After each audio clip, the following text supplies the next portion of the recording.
can restart, you can do it again, Okay. and there's no, I don't know if you do them or not, because everyone logs in with the same username. Yeah, because you can repeat the test again and again and again. Yes, and when you finish, you can actually print out the answer.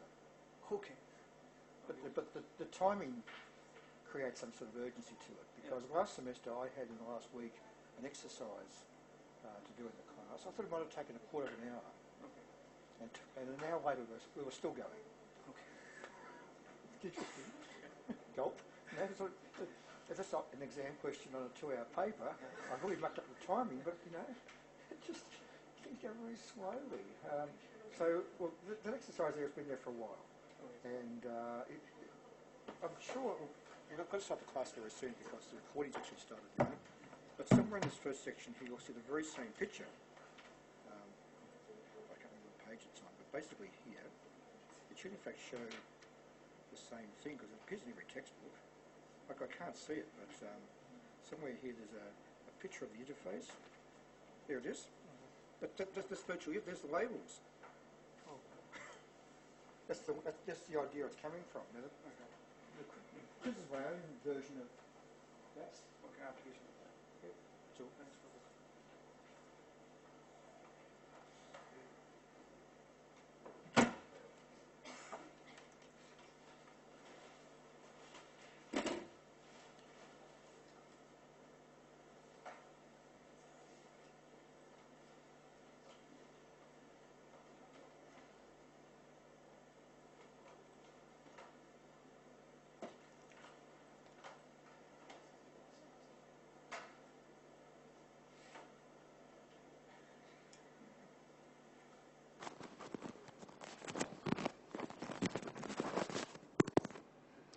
okay, so welcome to Financial Spreadsheeting class number 3, I think it is, yes.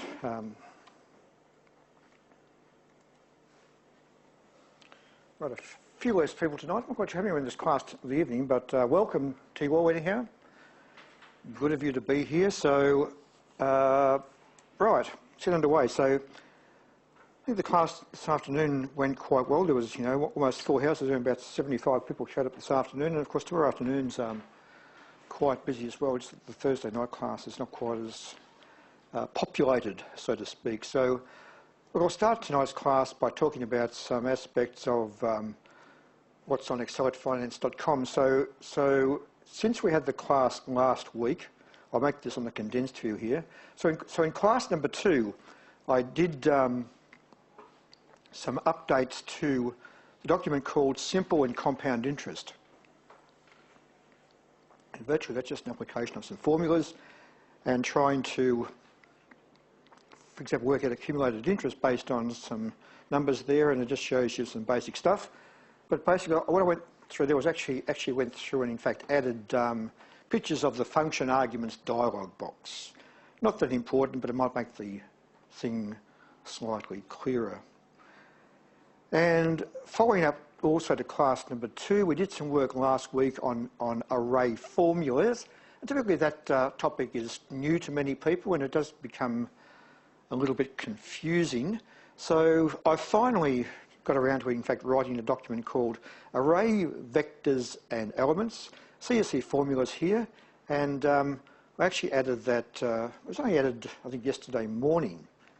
Now, it took me about 5 days of thinking and writing to actually work out what to put in the handout because, you know, it's a bit technical and I like to cover every sort of detail. There's still a couple of bits missing, but most of the story is there. And I guess in response to last week, you know, I don't know what you thought about this topic on array formulas. If you go in here and click on this link, well, there it is. It talks about arrays first of all, and just a bit of a brief overcap here. An array can either be a column array, a row array, or a multi-dimensional array. And typically I use the word array or a vector. So we've got a column vector, a row vector, and a multi-dimensional array. Very good. And I think I mentioned last week that sometimes when I write exam papers for you people, I have to get them, you know, vetted by a second academic, and this person often doesn't like my use of the word vector. I have to change it in. He doesn't like the word vector. Anyhow, I think it's important. So what I did there was I did some research on the weekend, and this word vector is used a lot in the MATLAB application software. Now, you mightn't have in fact covered MATLAB, but MATLAB is a pretty important package, and you can in fact have a MATLAB add-in in Excel. And it of course uses this vector terminology a lot. Anyhow, to cut to the story here, basically in Excel on the worksheet, we've got a column vector, a row vector, or a multi-dimensional array.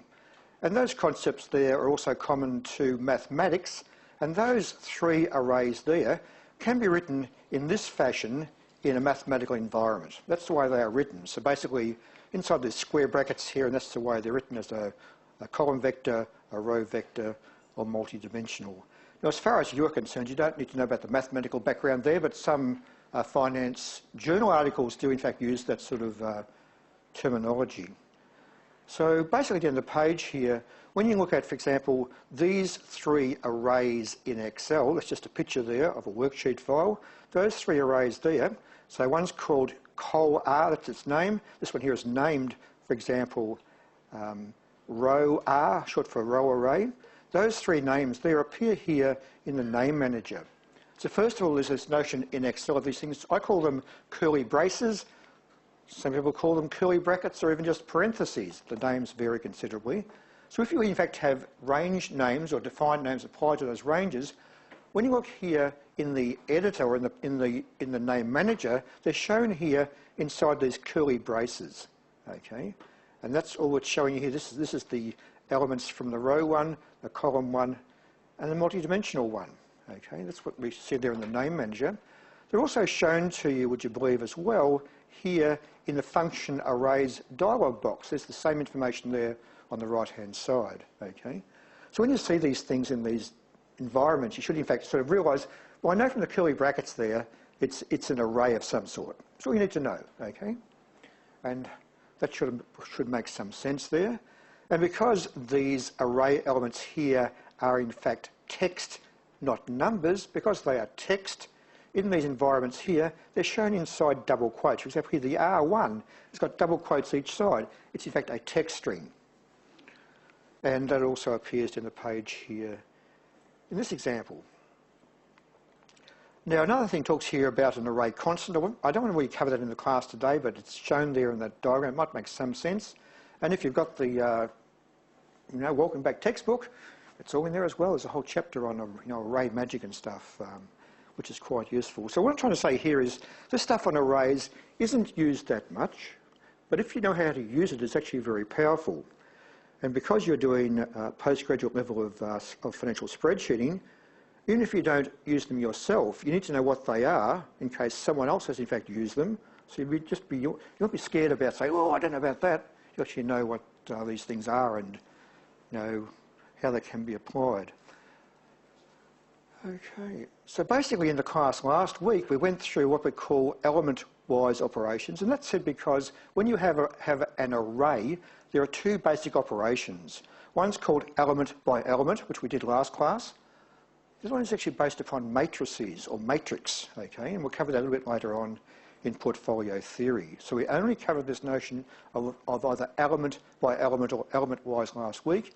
And I'll try to summarise the main parts here. So it's this first one. We didn't cover linear algebra. And in this diagram here, I cover all of these operations in relation to those two simple row arrays here. Add them up, subtract them, and so on. But to cut to the chase here, this area here is in fact an interactive Excel online workbook. You can actually possibly edit in this thing. I don't remember what permission I've given you. You can also download the file down here to your machine, but you can also go in here, and on this tab called UP by sales, this is in fact the example I went through last class. So the units by the price, to work out, for example, the total sales there, it shows you the question we did last week, and down the page are in fact the solutions, going through, for example, each of those. So once again, with an array formula, you must go CSE, and it's shown there in both versions. And over here on the right-hand side, it also talks a little bit about what's going on. Okay. And then I went on also on the weekend and actually put some more stuff in here in relation to the database from last class, 100 records there. And this stuff, it's just for information only mostly. There's the database there. How can you actually access the data in the database? So I wonder why that screen's got that image. Organising approaches to managing diversity, part 1, week 3. It's strange, isn't it? Occasionally you sort of wonder, is this class being broadcast in the big theatre downstairs sometimes? I don't know why that one's got that. Right. Has anyone's desktop computer got Managing Diversity Management 90012 on it? Because sometimes these machines here link onto certain screens. Okay, we won't get too involved there. So on the screen here, we've got 100 records from last week, and you're asked here to, in fact, just do a filter without using if. And basically here in this page on the right-hand side is, in fact, over here, a filter based upon array formulas. Now, some people don't like me saying, there it is, read it and figure it out, because I think I should, in fact, go through every step by step, but it takes a little bit of time. That's, in fact, doing this stuff with an array formula. And basically, when you use array formulas, back here, for example, yes, you can use them, for example, to go back here. Whoops, I've lost track of these tabs. I'm trying to find the home tab. Let's go to the left here. Home one here. So you can, in fact, use these things to work out. I've lost it. What did I do then? I clicked on the wrong button.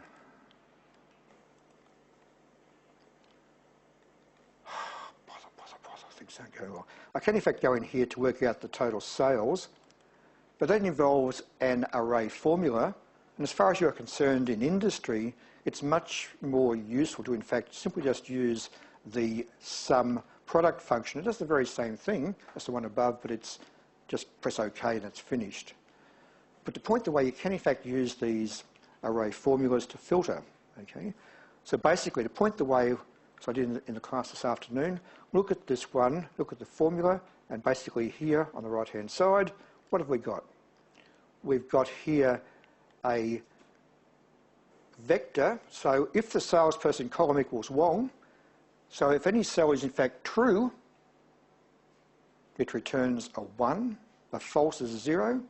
So every line in fact has a 1 or a 0, and the 1s and 0s multiply out, applied to the product C quantity, and simply add them up. That's the simple logic to it. And that's a more common application of arrays rather than actually just doing the sum product calculation. Anyhow, we won't do much more work on arrays than that, but you're aware of them, and that's a couple of examples. And final part in this document here, down the page here, talks about, for example, what we did last class is a 100 filter thing here. I'll try to explain that.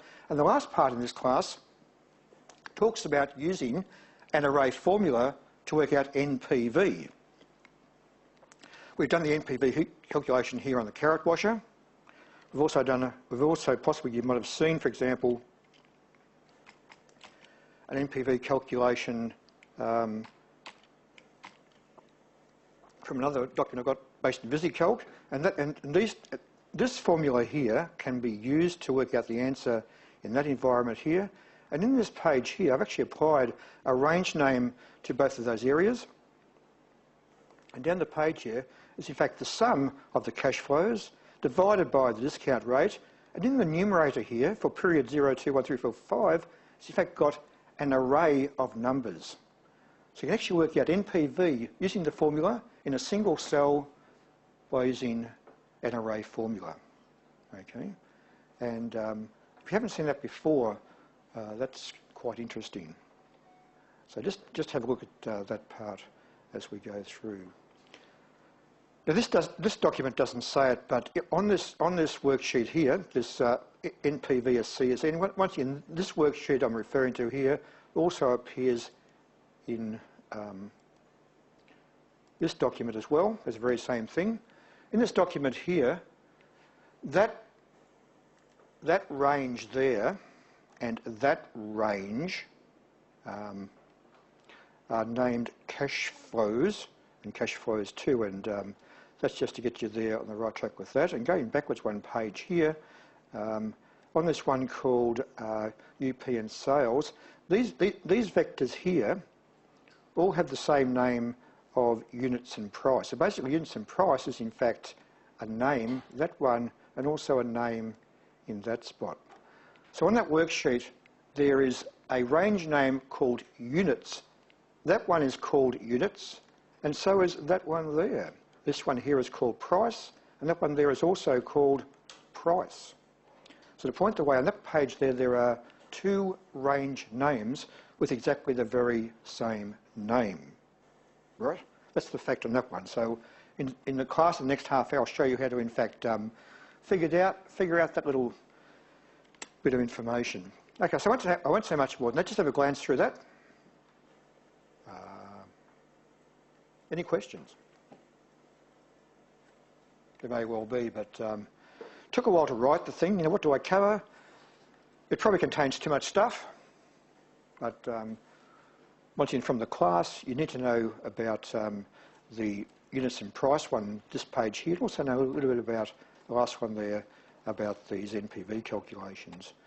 Okay, I'll just close that one down. Now in the class today, we're going to do some work today here on class number 3, and we've got information here about the class 3 outline, which we're going to go through these topics. I'll try and cover all of those. So the main part today is actually looking at, for example, a number of functions. And to point the way here, I've got Excel 2013 at the front here. For example, here in section number 1, we've got text, date and time functions. Some of them, for example, the concat function only started in Excel 2016, and so did the text join function, for example. Okay. So I won't be covering those in the class today. So basically, I've survived for decades without ever using the things. Some of these functions are useful, but some of them are just created to, in fact, make this version, you know, something new to buy. And also, they're often designed to make people who don't know what they're doing slightly easier for them. Okay. So we won't, in fact, cover those. I'll just mention them briefly. But well, if they're in the assignment, this sort of stuff, well, it might be possible that these things might, in fact, be usable, but I won't be looking for them especially. You can do them in other ways as well. So, okay, we'll try and cover those points. I've got that same document here on screen, and I won't go through every dot point, but I'll try and go through most of them. So I'll go back in now and just open up today's class. So class number 3, semester 2, 2017. Enable the content here.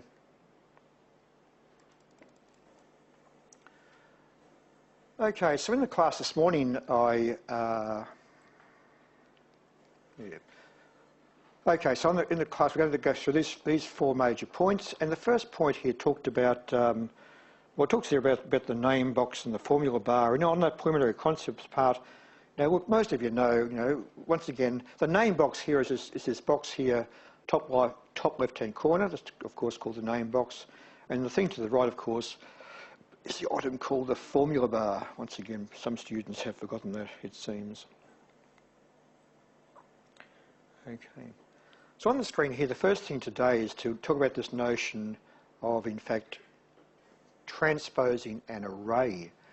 So remember from what we just covered already, if I go in here and make those cells have a coloured background, that's of course going to be what I call a column vector or a column array. If it's just one row, for example, like that, for example, it's called a row vector, and multiple columns and rows, of course, something like that, of course, is just called an array, or multi-dimensional array, for example. I should make those different colours there. The next notion here talks about this notion of transpose, and virtually transpose would be, for example, making a column vector into a row vector, or vice versa. Okay. Now, it is done 2 basic ways. One's done on the ribbon. The other one is in fact going to be a function, and I should in fact write these function names in uppercase, because when in fact Excel puts these functions into the worksheet, Excel by default in fact capitalises all of its built-in function names. So transpose there is in fact a function.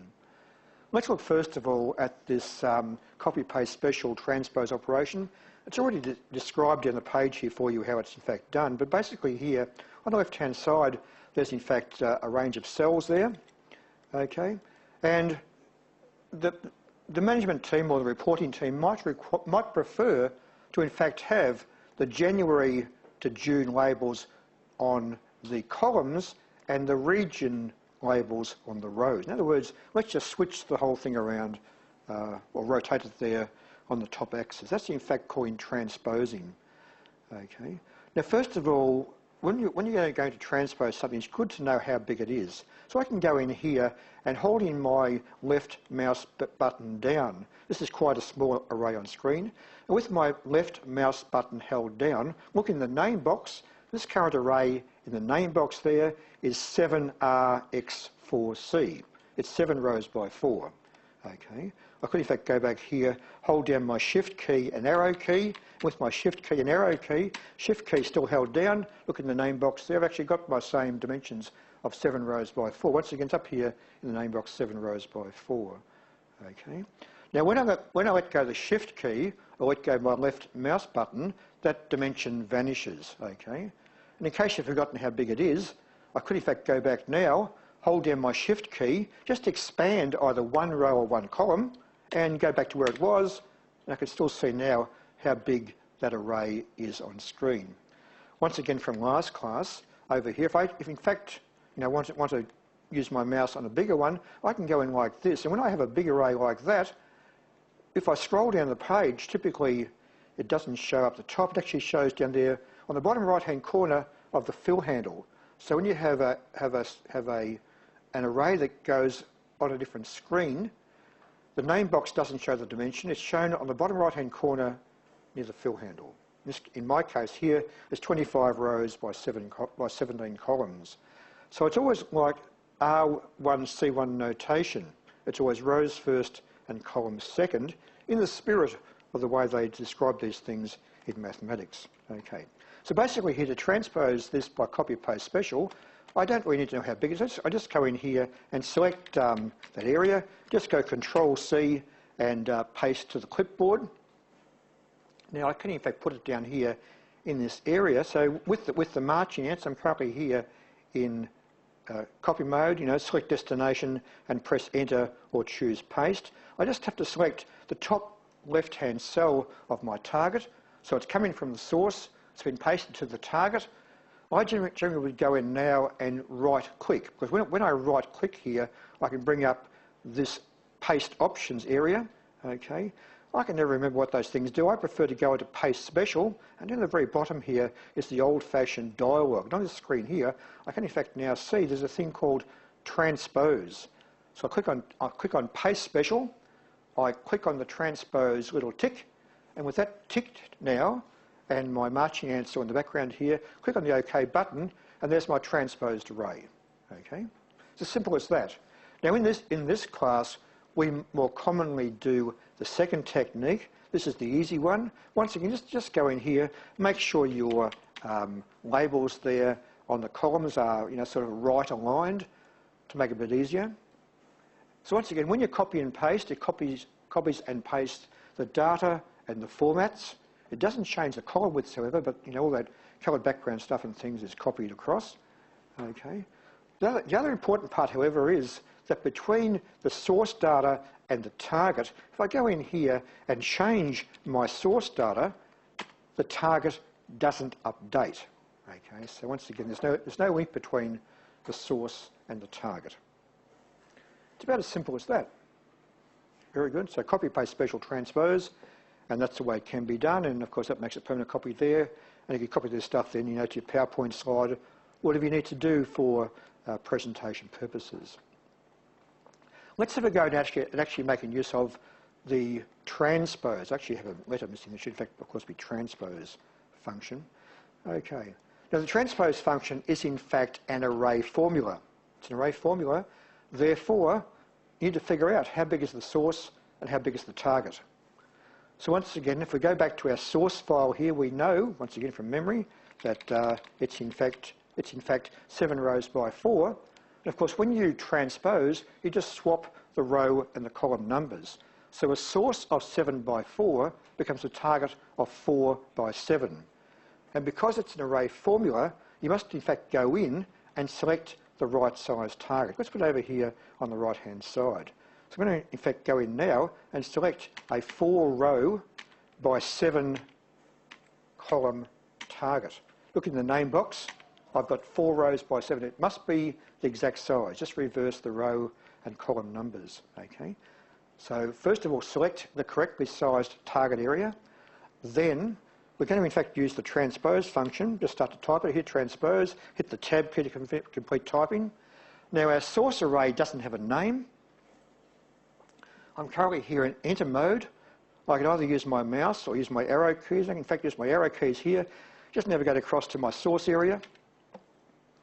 Go in now with my shift key. Just go in now and select that range. I'm actually going to transpose E45 range operator H51. Close the bracket there. And because it's a multi-cell target, you must in fact go Control Shift Enter. You must in fact hit CSC. In fact, tell Excel it's an array formula, not an ordinary formula. And there it is. So this time it just enters the data. There's no format supplied, nothing fancy like that. That work okay? Okay, let's just, sorry? Did you say no? Oh, once again, I can't see a 4 by 7 target. No. Don't type anything. Select a 4 by 7 target. No, that's the source. That's the source. Oh, were you here last week? Were you here last week? Yeah. Oh, good. So to repeat, this is important. I don't want to get too bogged down here, but we know on the screen that this one here is 7 rows by 4. That's its dimension. To transpose it, you must in fact select a target of 4 rows by 7. Look in the name box. I've got 4 rows by 7. I must in fact select a target area of the correct dimension. Right? Look in the name box about the dimension. Was it right? Hope so. Then equals transpose blah blah blah blah CSE. I need some help. You under control? Yeah. Good. Okay. Your name isn't Edalberto, is it? Yeah. Is it? Is your name Edalberto? No. Good. Did you go CSE? Control Shift Enter. Oh, you're a worry. Yes, it's an array formula. Once again, I won't repeat it again. Click the right size target. Equals transpose the source, close the bracket, Control Shift Enter.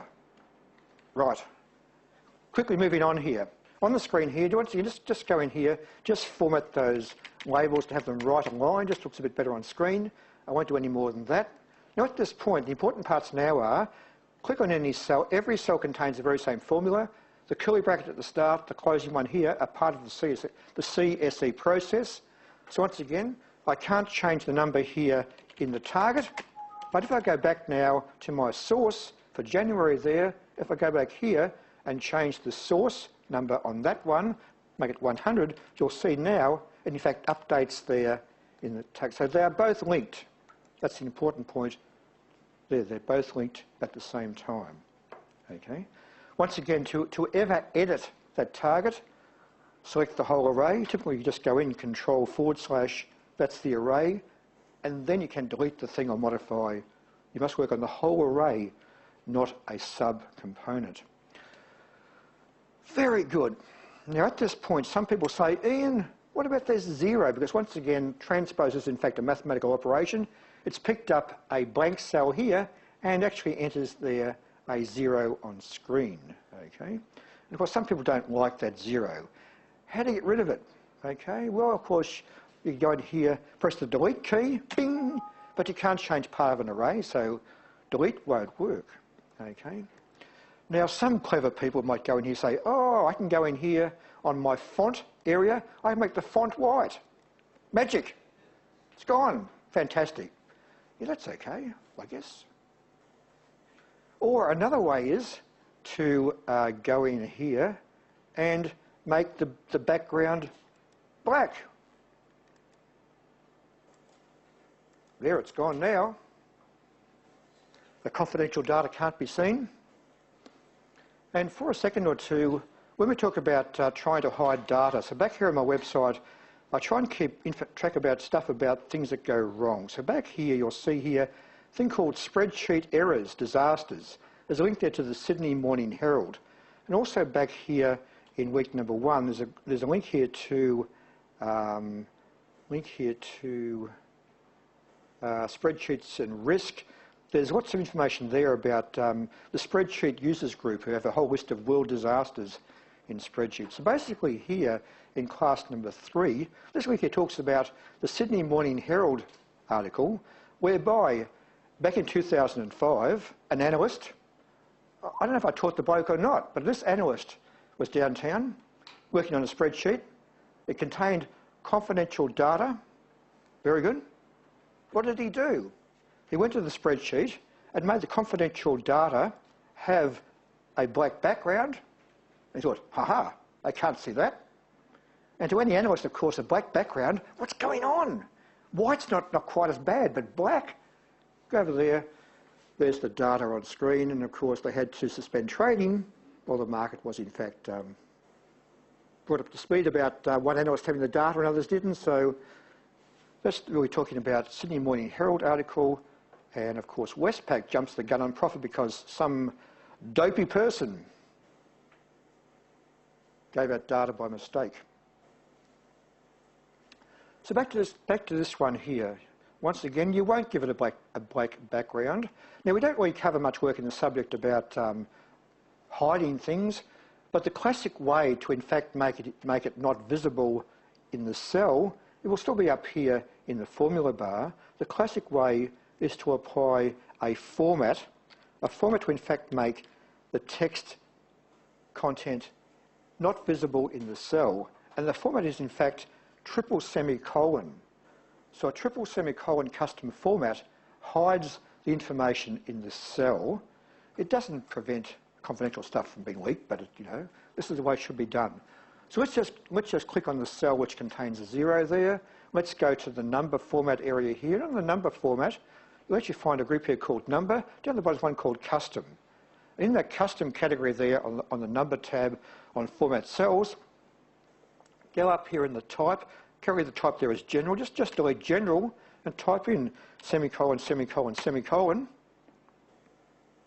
So a triple semicolon custom format will in fact make that cell contents invisible.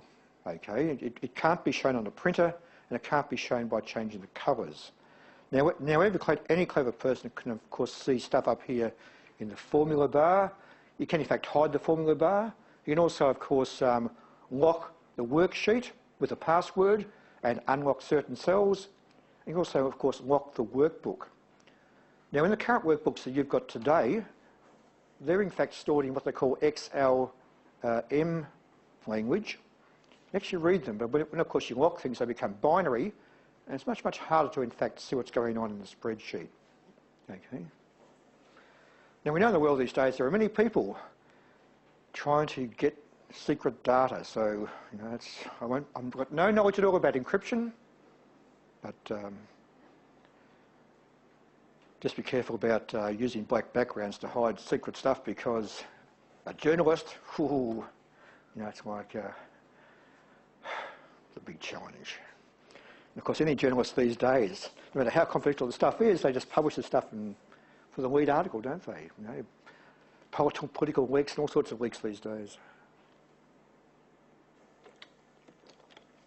Very good. That's there about the format. So to repeat here, when you use the transpose function, the transpose function makes what was vertical, horizontal and vice versa. It's an array formula. Select the target and then you must go Control, Shift, Enter. And we use the transpose function quite a bit later on in this subject. Okay? It's much, much more useful to us than in fact using the transpose operation shown in the first stage.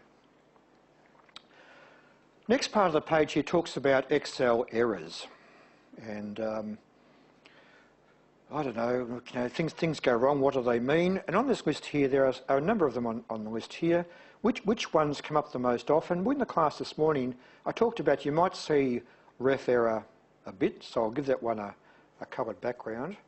And also, when you do your assignment number 1, you'll probably see a hash NA quite often, so that one's pretty important. And that one there, of course, might be the name error. So I guess those three are the ones you should in fact know what they are.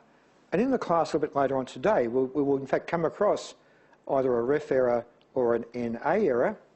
You say, aha, I know what it means. Okay. Now, name, the text is not recognised and so on.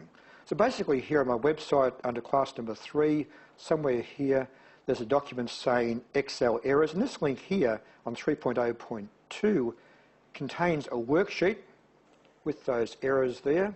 And this worksheet contains an example of each one written there in Excel Online. Now some of these things are a bit sort of hard to produce in a demonstration file, but that's my best effort there. Just remember the 3 of them are sort of quite useful.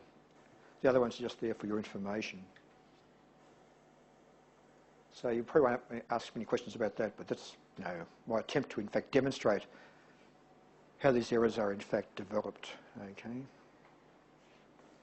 And that's that page. There's more examples on that. And yeah, down the bottom here is a thing called an error type. We don't really cover that in the subject. Okay. Any questions on that? Let's move on now to the main part of today's thing about these green tabs here. This one talks about some groups here. One's called formulas, text, date and time. And these items here are coming from the categories on the formulas tab. So basically over here on the insert function wizard, there's in fact these groups here. So one group has in fact got the name of text, T-E-X-T. There's one up here also called date and time.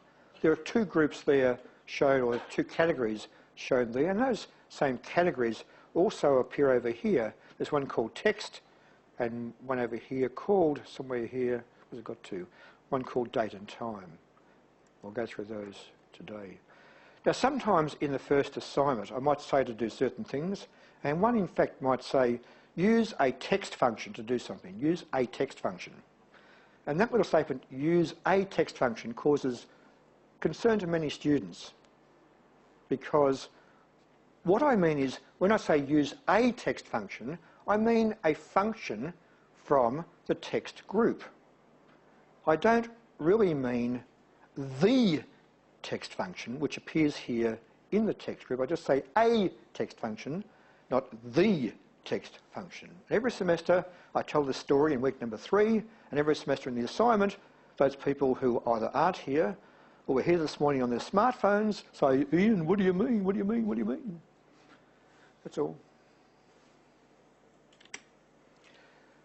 Now, basically, on this list here of text functions, there's quite a few of them, and those ones there are all shown in alphabetic order.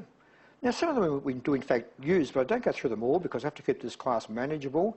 So from that list there are some shown over here in the background, which we will go through in the class today. Okay, so these few here are sort of more useful, but it doesn't mean you can ignore all of the other ones.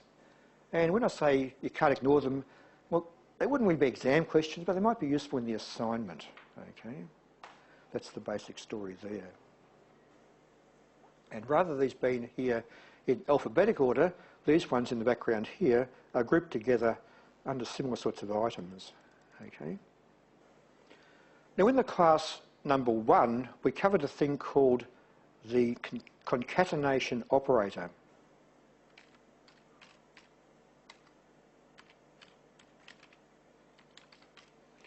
Now we know in Excel and other programs to in fact add some numbers. To add numbers, we of course use the plus sign.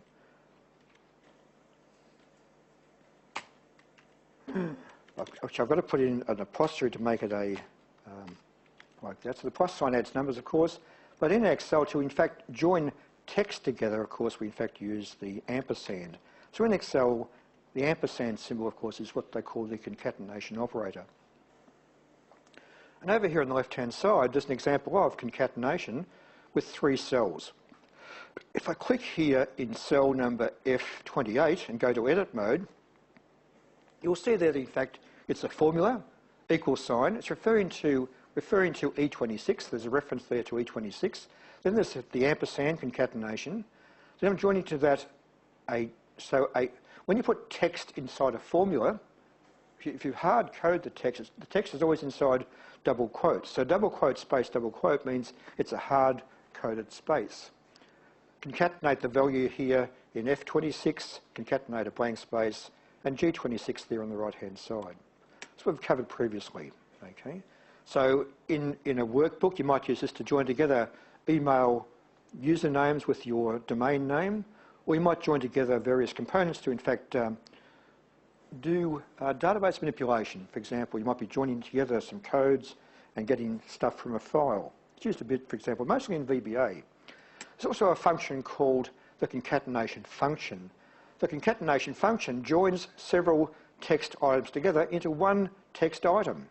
Let's show you now how it's done. Okay, so I might just go in here first of all and actually use f of x. Once again, I can go in here and f of x. It actually appears here in the text group. There it is, concatenate. Join several strings together. Click OK.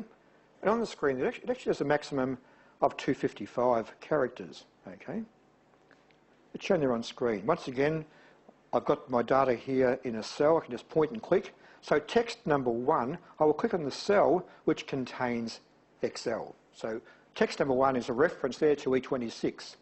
Now text number 2 will in fact be a hard-coded text string. Just go double quote space double quote. Okay. And you can already see on the screen now, there's in fact my XL and a space there shown in that box. Text number 3, just click on the reference, the cell, which contains the at. And on the right-hand side here, there's the at there shown in double quotes. Text number 4, hard code a space, so double quote space double quote. And text number 5 there, in fact, is in fact the last reference there. So once again, it's called a reference. Click on the cell which contains that. There's the answer. Click on OK, and there's in fact the answer there with a concatenation operator. Okay, that's okay. Wouldn't use it much because it's harder to type. I find the ampersand much, much faster. So that concatenation has a maximum of 255, and the ampersand has a maximum of 8,000 characters in the cell. So it's more useful if that's what you need to do. Okay. Any questions there?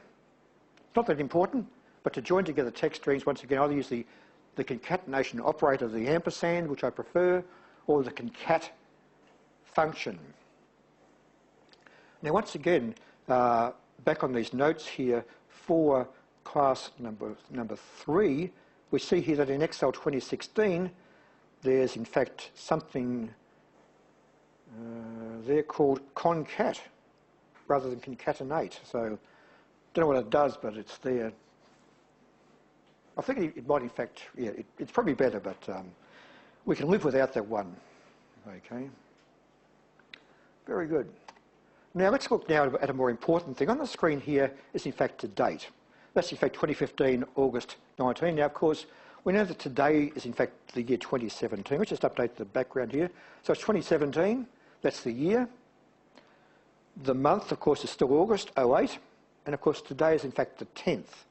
So sometimes when you do work on numbers, one way to write a date is the 4 characters for the year, the 2-character month, and the 2-character date in that order.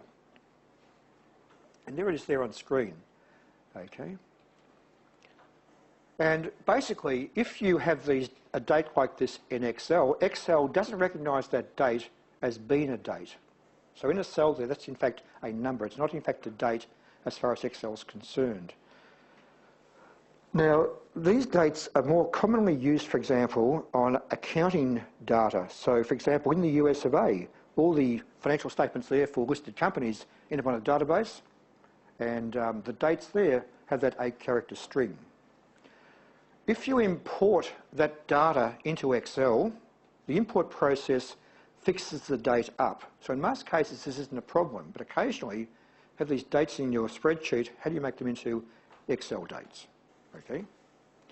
Now, the database on the US accounting data, it's a huge file. It's got millions of rows. So basically, to get the Contosa data into Excel, you can't do the whole base because it's too big. You've got to go to a thing called business intelligence to in fact do it outside in Excel. to handle that problem, okay? Now, in the class today, if we go to the right-hand side here, I've taught this subject for a long, long time, and some students have bad habits. For example, we might type in, for example, the ANZ code name there in the cell, okay? Hit the Enter key, and I can see ANZ on screen. But what is in fact, there is in fact ANZ space, because I can't see the trailing space. So basically here, to verify the number of characters, I can go over here and use the LEN function. LEN is short for length. So the LEN function applied to a text string will count the number of characters. So ANZ there has 4. I already know, something's going wrong here.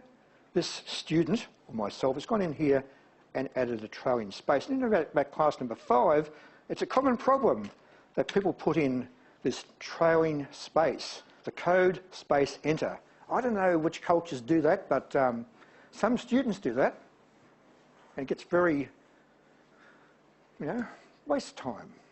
So over here, let's just verify that that number, in fact, has 8 characters. Once again, it's not in fact a text string, but it will in fact count the characters. We already know it's a number here because it's right aligned, therefore it's more than likely that. So we'll just go in here and apply the length function to those digits, and it should come back here with the answer of 8.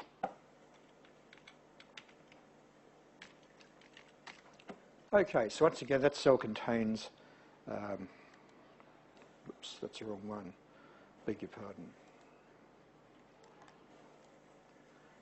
Oh, I mucked it up. I'll just delete that. That's just the length function applied to that string. Actually, I've put it here in the wrong spot. I've put it in the wrong cell. It should be down here in this one, Ian, dopey. Ian, LEN. We've got the colour background here. I'm having a bad day, honestly. I'm having a bad day. There, it should work automatically. The length function applied to that. It's 8 characters on the right track. Okay, so when students' work doesn't work, I often say to them, what have you typed in? Use the length function just to verify that in fact you've actually only got the right number of characters, because ANZ space is not the same as ANZ because they're different words. Okay. The task now is to in fact extract the year, the month and the day. So we're trying to convert that 8-character string into a text string, into a number. So basically now the left function, we use this a bit, this is in fact sort of useful. It's applied to a text string. Just click on the reference of the cell which contains the number. So that's just a reference, so LEN reference, comma, and then I want the 4 characters on the left. So on this presentation here, the year is always the 4 characters on the left. Of course, that returns there the number 2017. Okay. Let's have a go now trying to extract the month. So now the mid function, mid is in fact short for middle. So the one's in the middle of what? That text string. I need to tell it where to start. I'm going to start here at character number 5, and the month always starts at 5, and it's in fact a total of 2 characters. So mid reference, start at 5, return 2. That of course returns there either 8 or 08. Didn't see anything there. I must have clicked on the wrong cell, obviously. I've done the wrong thing. I'm a bit of a dope here. I should have go in here and click on that cell. Okay. So the mid onto F38. And of course the last one there is the right. So once again, left, mid and right, these are quite logical things to use. RIGHT. Once again, click on my reference here. Now on the right, I just start on the right and count backwards. So the day is always the 2 characters on the right. Just type in the reference, comma, 2. And there's the 10 returned from that, okay? Now some annoying people might say, on the last one there, I can use mid starting at 7 and do 2. And of course it will in fact return the same answer, but of course the days on the right, it should in fact use the right function, not have an annoying version of mid. Once again, try and be sensible in what you do in assignment work and exam work, please, okay? Now, now that's only the first stage. We still have to go back and convert this into a date, but we've actually done the first stage of extracting the components from that with the left mid and right. Okay, let's have a go now with this thing called dollar. This one here, you'll probably never use dollar. Over here on the right-hand side, I'll go to a blank cell. Now, to in fact enter a currency format into a cell, I in fact start to type a dollar sign. Now, I know a dollar sign is not a number. I can go in here and type in, $1,234.56, and having done that, Excel automatically formats the cell there. On the Home tab, it uses, for example, a currency format. In that case, it actually used currency. Okay. So a currency format has a dollar sign right beside the leading number, and on the right-hand side here, there's no space between the last digit and the border. That's in fact a currency format. If I wanted to make that an accounting format, now I'm a CPA, been a CPA for a long time, but I don't know why this happens. If I make this, for example, an accounting format, this in fact puts the dollar sign on the left-hand side, and it always gives a space here on the right. That's in fact the format for accounting. And for those accounting master students here tonight, why is that so? Because I don't know. Who's an accountant? Some people are, there's a number of you. People doing Master of Management, Accounting and Finance, whatever it's called, do well in this subject actually. You shouldn't, top ones are all that group. That was last semester anyhow. Anyhow, that's the story there. So once again, I can do it that way, or I can actually use the dollar symbol over here. So I can go in here, I can use the dollar function. Now you'll probably never use this, just a dollar function. Now the number, just point to the reference here, and the next thing here is the number of decimal places. So you put in any number you like. We often go in here and put in 2 decimal places for dollars, and on the screen there's in fact the number, but it comes back in text format. Okay. Now if you've got a Windows region other than Australia, you might in fact see a different symbol there on screen. You might in fact see your own Windows local currency symbol. Okay. And you might never use that dollar symbol function again, but not for the exam, but we probably won't use it again. A much more common way is to in fact use the text function. There's an example here of that, and the whole story is explained here on the text function help tab. Now students find this thing very perplexing. Anyhow, I'm going to go in here and use the Excel text function applied to a value. I can either type in the number or click on a cell which contains that. Then it's asking here for the format text, and the format text is in fact a text string. It's a text string, therefore it must be contained inside double quotes. And in this case, I'm going to apply a dollar sign, 1,000 separator, and two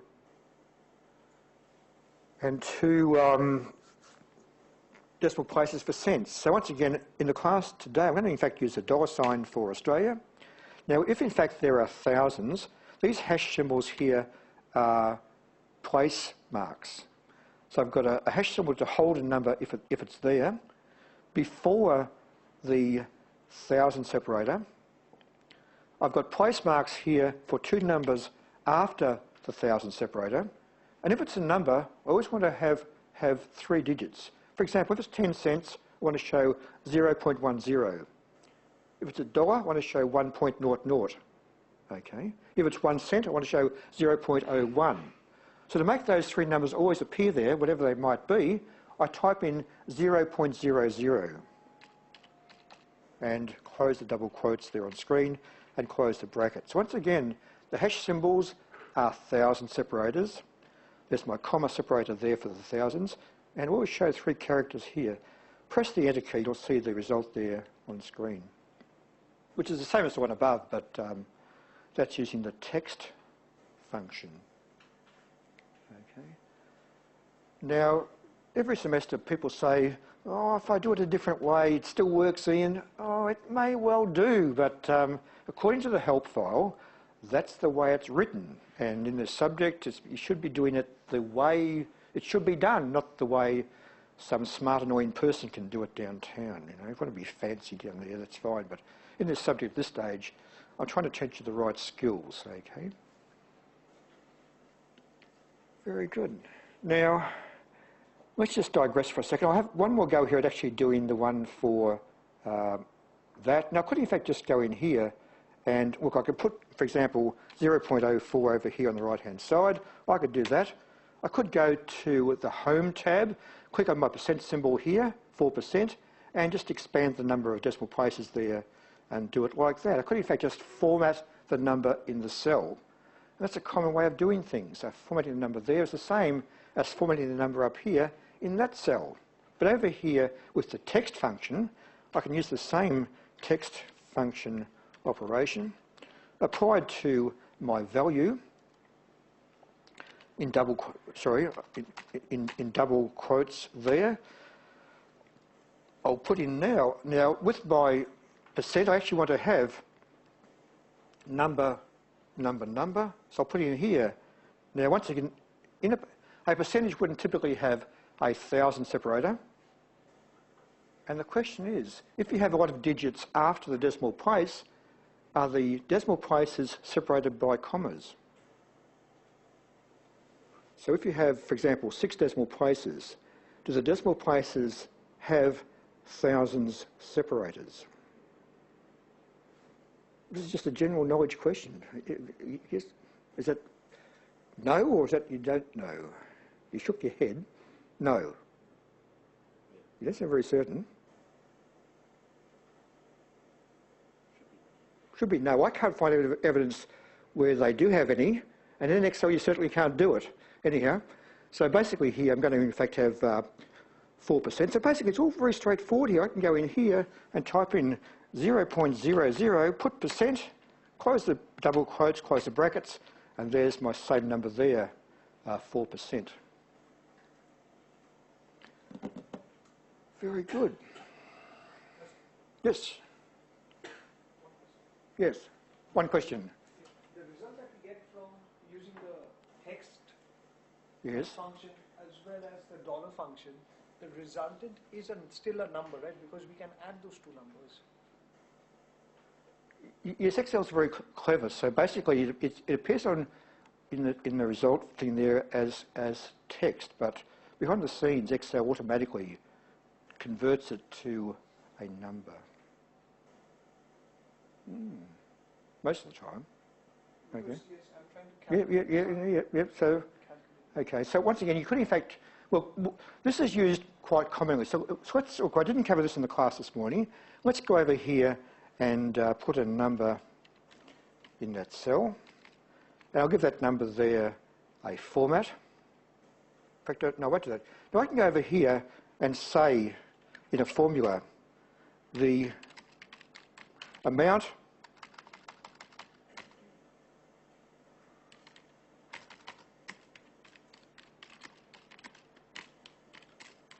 of GST is. I can go in here and then concatenate to that the value in that cell.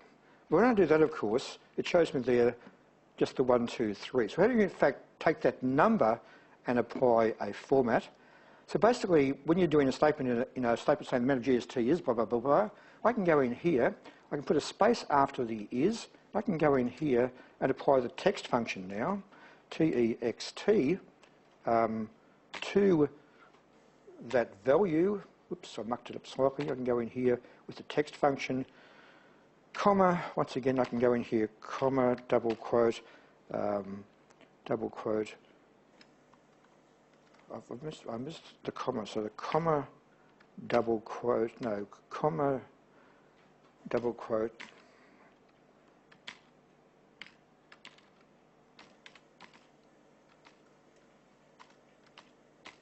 I can do that, and it makes that text string there much more readable. So you can in fact apply that text in that sort of context, makes the most sense. So join together a text string. That avoids having to get your columns all lined up. You actually, if you've got a small business, you actually do, Excel in fact do, if you're clever enough, to actually do annual or monthly statements for customers in this fashion. Okay. So once you're back on that cell there, I've just simply got look on the right-hand side here, equals get CF. On that cell there, that one there contains a hard-coded text string, concatenate to that, a text operator applied to a cell. In fact, that doesn't actually have the reference. That, in fact, should be showing you there. That number, I beg your pardon. H52 with that format. That's the way it's sort of used. And we'll get back to this text thing shortly, because if we go across to, for example, this help file here, it doesn't tell you much about the one there for currency. So basically, this function called the text function applies a text format to a number. And as far as you're concerned, the common text formats are to do with currencies, interest rates, percentages. So currencies, percentages, dates, and time. Currencies, percentages, dates, and time are the common ones. Okay. Now on this page here, for example, it talks about its operation. That one here, we'll just always put in the dollar sign and 2 characters. It hasn't got the thousand separator. Down the page, it's got lots of examples. Okay, here with, for example, dates and things. And down the bottom here, it talks about also including other currency symbols. Okay. So let's suppose you wanted to include, for example, a euro symbol in your code. So on the screen there, it talks about a euro being an alt 0128. Okay.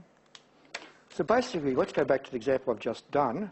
Now, I've in fact put in there, for example, at this stage, I've actually put in there a dollar sign on that one. To make that dollar sign into a euro currency symbol, I delete the dollar sign, and then on this keyboard here, on the right-hand side, I've got a numeric keypad, which your laptop mightn't have. So I think you in fact need a numeric keypad. I can go in here, holding the Alt key, I type in Alt, and the number was 0128, I think it was. 0128, let it go, and there, what happened then? I mucked it up. I'll go in here.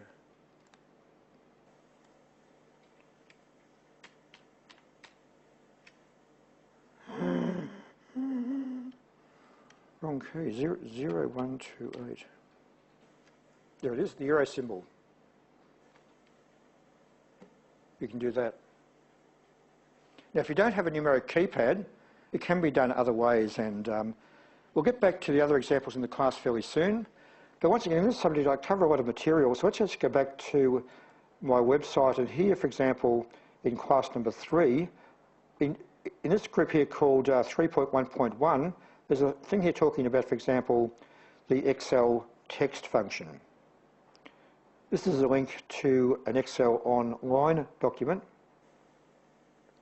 It's about the text function here, and down the page is in fact an online file which contains information here about dates, and down the page here it also talks here about, for example, time, percentages, and also down the bottom here it talks about currency.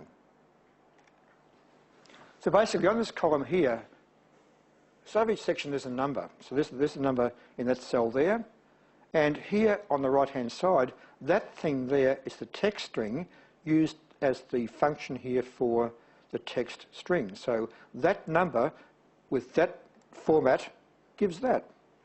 That number with that format gives that answer, for example, and so on.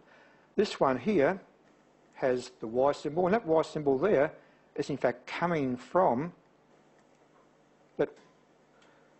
the yen 1 symbol is coming from Alt 0165 on the numeric keypad. But if you haven't got a numeric keypad, don't panic. You can go in here and type in, for example, that with a character 128.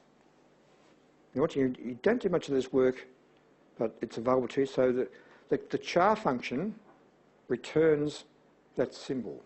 Okay. Just be aware it exists. That's all you need to know. And so on. The numbers on the page here.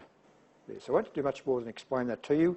We'll get back to these things a little bit later on, but into class today, I don't want to go too many different directions at the same time. So that's about the text symbol there with both currency and also there with a percent. Let's look now at date and time. So the date and time group here, there's quite a few of these, date and time. That's them shown alphabetically. On the screen here are some of them shown with common numbers. Now I won't do all of them in the class today, but let's have a go first of all at going in here and entering the now function. So the now function, we know from a previous class, it returns the current date and time. It's a function, but it takes no arguments. So it's equals now, open close brackets, hit the enter key, and on the screen there is the current date and time in date and time format. Okay. So we won't do much more than that. We'll go down the page here. There's information here about various functions. Down the page here, let's go in now and put that same operation here in that cell. So on the screen now is the current date and time. So on the screen here is in fact the current date and time shown on screen.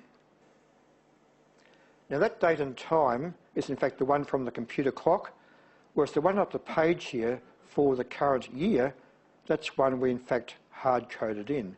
That text string, we actually used information here to extract the year, the month and the day from the components here of a text string. Down the page here, we've in fact got the current date and time. Let's have a go now trying to get the year and these factors here from that string. Now we can't use left, mid, right because that's in fact just a format applied to a number. Okay. So I can in fact use the year function applied to, it's called a serial number. And this here is very important because it actually means the date in Excel date format. Once again, in Excel, for Windows, the date starts on the 1st of January 1900. Okay. So that's what it means by a serial number. It's always the number of days since 1/1/1900. So I mentioned before that I've done some work on a thing called MATLAB. Talks about, matrices and things. And in MATLAB, when does time begin? On the 1st of January in the year 0. That's what it says. Hard because all different calendars over time, and I don't know, anyhow. It starts back then. But back here in Excel, if I go in here and this value, here's the serial number, do that of course, there's in fact the year coming back there is 2017. And if I go in here and click on f of x, on the right hand side, there is in fact the serial number. So today is in fact 42957 and the time is 0.80985 of a day. Okay, so once again 12 noon is 0.5 and so on. That's what we mean by a serial number.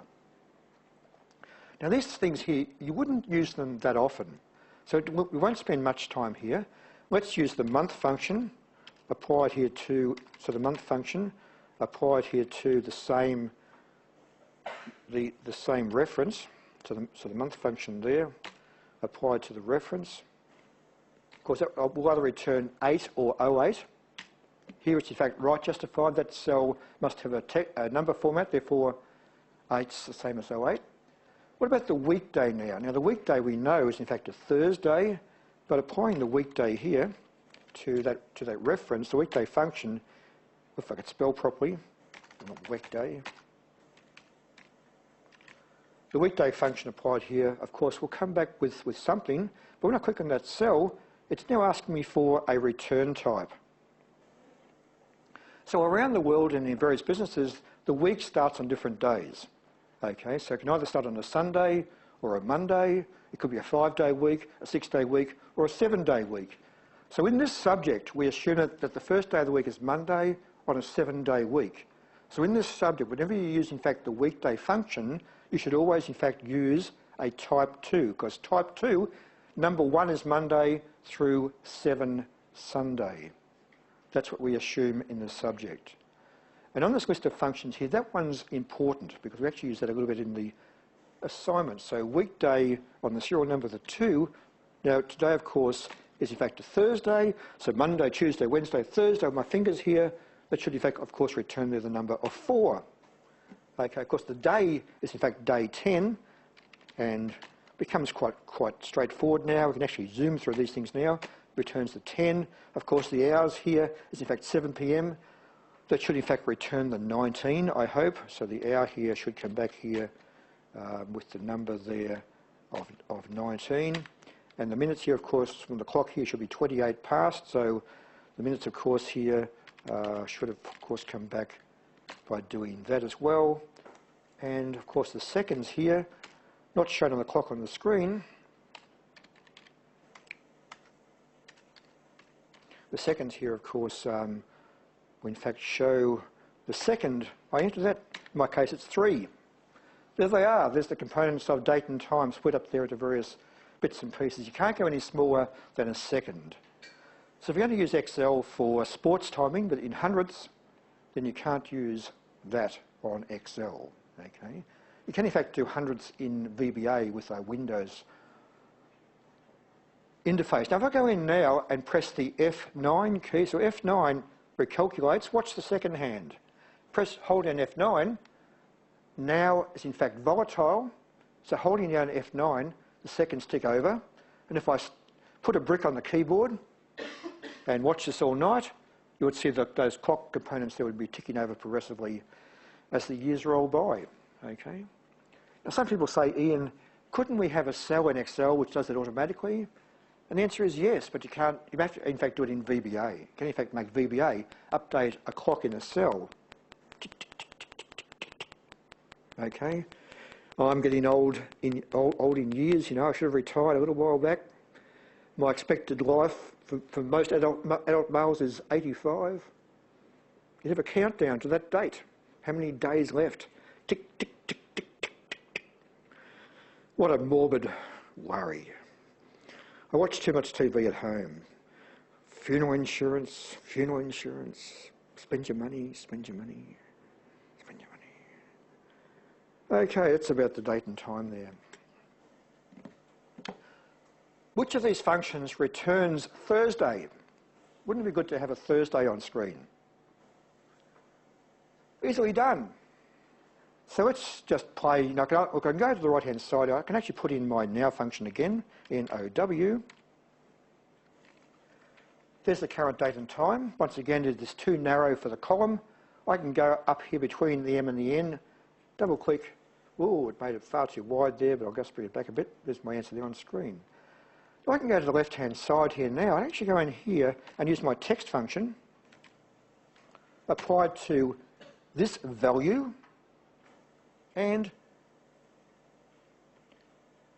if I want Thursday, the whole word, I type in DDD, which it should, well, the case doesn't matter, but typically it's actually written in lowercase, so DDDD, double quote, close the bracket. So 4 Ds will extract from that number the Thursday. So 4 Ds is in fact a Thursday, or is in fact the day. So equals get CF, that one there.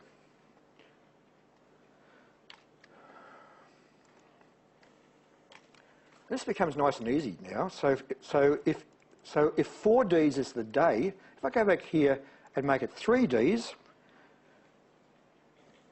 double quote DDD, just 3 Ds, what about 3 Ds? It's just the first 3 characters. Or if I go back here and make it 2 Ds, 2 Ds is in fact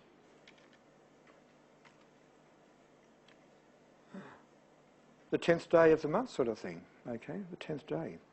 So I can go in here and be very, very clever. I can go in here and type in DD for the 10th. I can actually go in here, actually type in DDDD, Thursday, 10th of, now August. I can either put in the whole word, 4 M's, or just AUG, 3 M's. So if I type in, for example, MMMM, that'll be the whole word for August.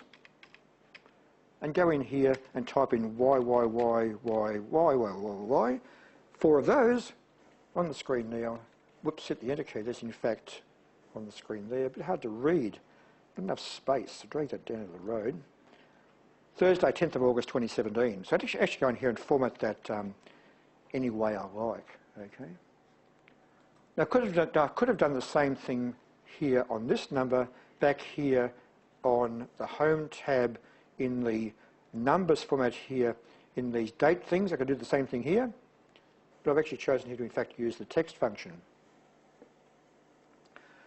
So back to this link here on my website, back here on the text function link page, on this page here with the text function, these examples here with the dates, once again these dates here on the right hand side are all coming from these strings. So any of those strings applied to the text function returns that date up here in any of those formats by just using those different text strings. And that's the versatility of that. Okay. So to point the way to a future class, we can in fact use what they call a validation box, and the user can in fact easily select a pre-canned one of those and actually show numbers in a certain format on screen. It's commonly used in the first assignment. For example, in the assignment, you might be concerned about the degree of accuracy in the numbers, whether they're 2 decimal places or 4 or 6. Validation box, click a number, and they all change to 2, 4 or 6 decimal places in the values in the assignment. So you know, apply the text string to a validation box and it usually makes the worksheet much more flexible, rather than having to select the range and use one of the other things on the screen. Hope that makes some sense.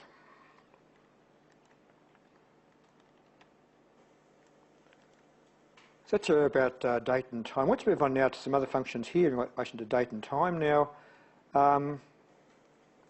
I still haven't finished that thing up the top, so let's just, before I go much further, I'm getting too drawn away here. Now the task is to in fact, this thing here which in fact did that split up, let's go to the right hand side over here. Nice blank spot. I'll go in here and I'll go to my function wizard and I'll try and find a thing called the date function. So the date function here asks for the year, month and day. Okay, so for my year function here, I click on the cell which contains 2017. For the month, I can click in here on the cell which contains the 8. Even though it says 08, it will in fact on the right hand side here be processed as the 8 numeral. And for the day here, click on the 10. So basically now on the screen is in fact 429.57. That's the serial number for the 10th of August 2017. So basically now, when I press the enter key, there's my answer there on the screen, the 10th of August 2017. So if I go over here now and change this number, that feeds through automatically to that cell. So I can actually convert those numbers.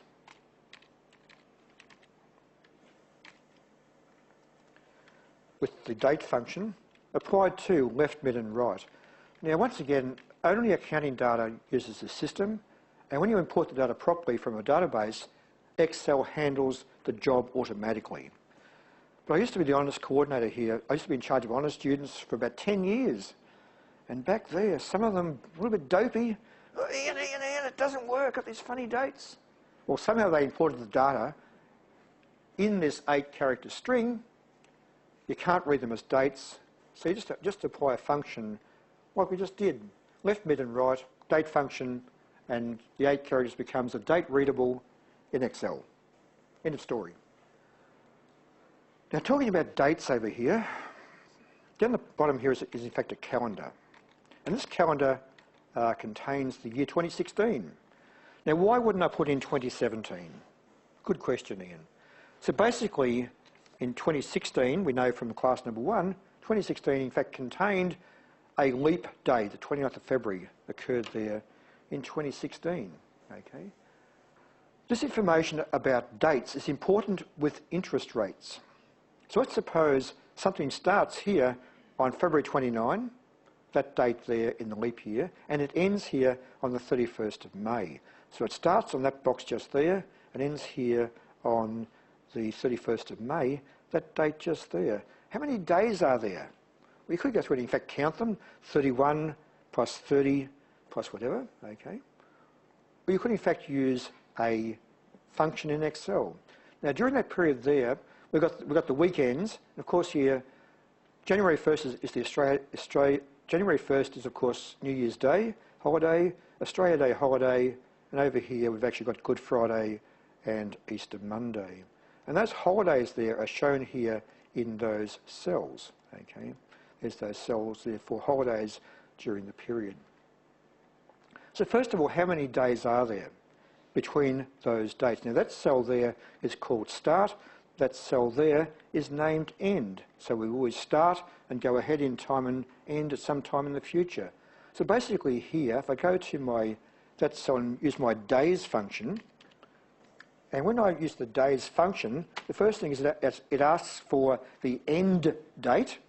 So basically here the end date is in the future. I click on the cell called end, 31st of May, comma. Next argument here is in fact the start date, that one there. Those are in fact date serial numbers. Press the enter key, and between those two dates there are in fact 92 days. Okay.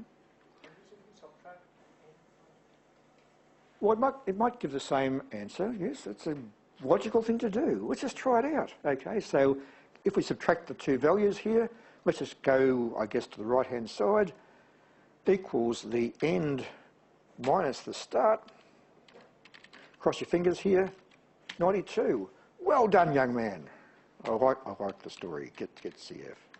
Good to hear. Now, in the afternoon classes on both Thursday and Friday, no one talks to me. No one will talk to me. They just won't talk to me. You know, Greg says, they're downtown at a meeting. What do you think? Oh, it's a worry. I won't grumble too much. Now, the number of days is important because it's based on interest rates. And this one down here is based on a 360-day calendar. It's based on the technique espoused by the NASD. And for those, of course, doing the subject called Treasury, either currently or previously, we know that NASD stands for table number 8, NASD. You've been on Treasury? You've been on Treasury? Sorry? I can take a guess. Have you done Treasury? No, okay. Well, we'll have a guess. National Association of? Dealers? Yep, in the S. Swap. Security? No, swap dealers, actually. Yeah, so the NASD stands for the National Association of Swap Dealers. And if your contract or security is based upon their regulations, they in fact use a 360-day one. So let's just try it again. Let's just go in here. Now this one, in fact, is either NASD, the American one, or the European version.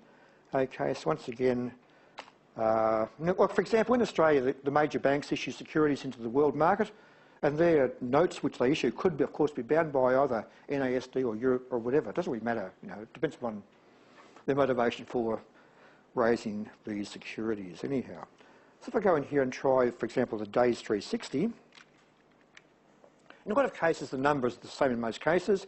Once you can click on the start date here, comma, select the end date, close the brackets here, of course, it returns there the number of 90. And just to copy and paste in the page here, just copy that down and go in here now and make that one at the end there. In fact, I actually left something out. I've got to go in here, up the top, and when I go to the bottom here, it's one called method. Okay, so the method here, of course, is false for the US one and true for European. So I actually made a false before, which is like a 0. I should have put in the word false. So the European method is TRUE. That's that one there.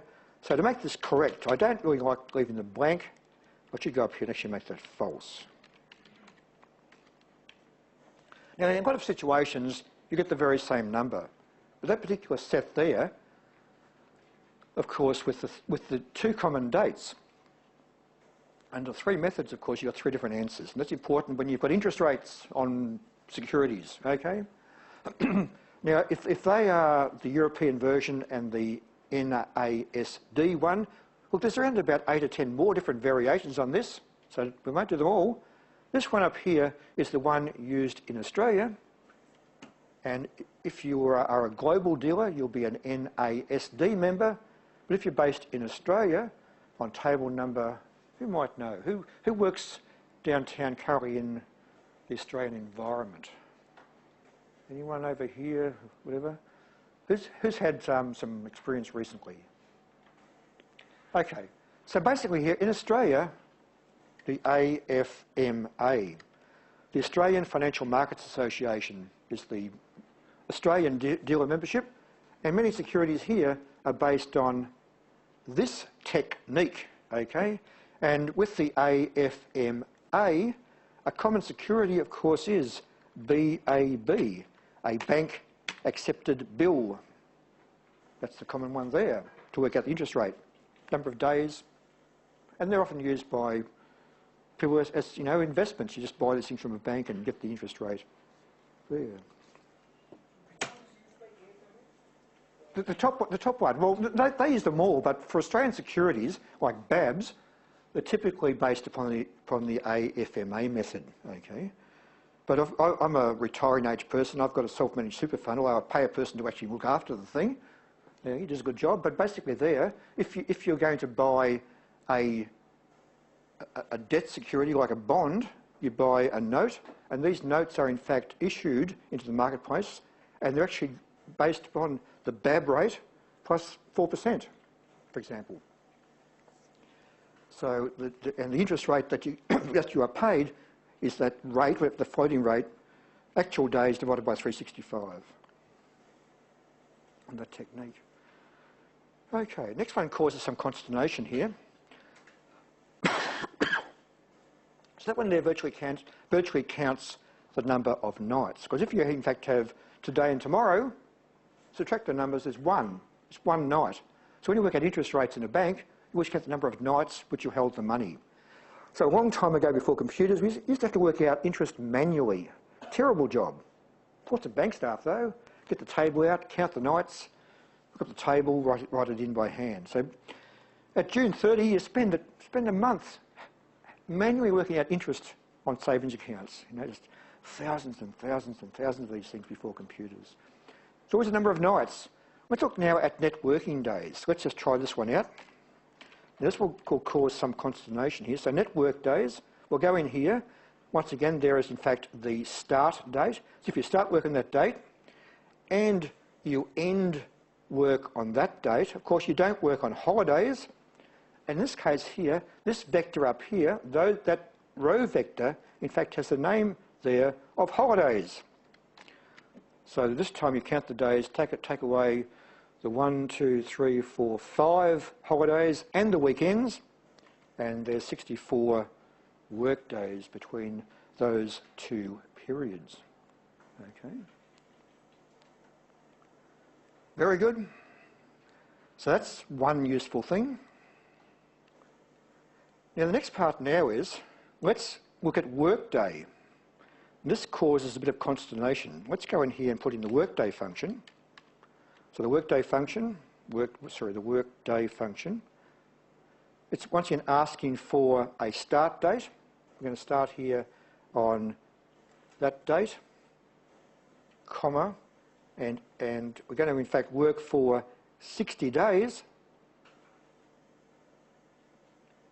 and then we'll go in here and add the holiday vector. Either select the name there, or just go in here, and for example, we could in fact go in here, press the F3 key, press F3, and go over here and click on the holiday's name in my paste box that does the same thing. In this case here, the dates come back as the serial number. I could either go to the Home tab and manually apply a format, or I can go in here and use a shortcut. So over here, Control-Shift-Hash will in fact convert that serial number into a date. Now in this case here, we've actually got a start date, which has in fact got a absolute address. That one there is relative. Holidays is absolute. Just drag it down now. There's the dates. Now the thing to try and figure out is, I won't cover the answer. This one here is so between those two dates there are 64 days. This one here, 63, you end up here on the same day.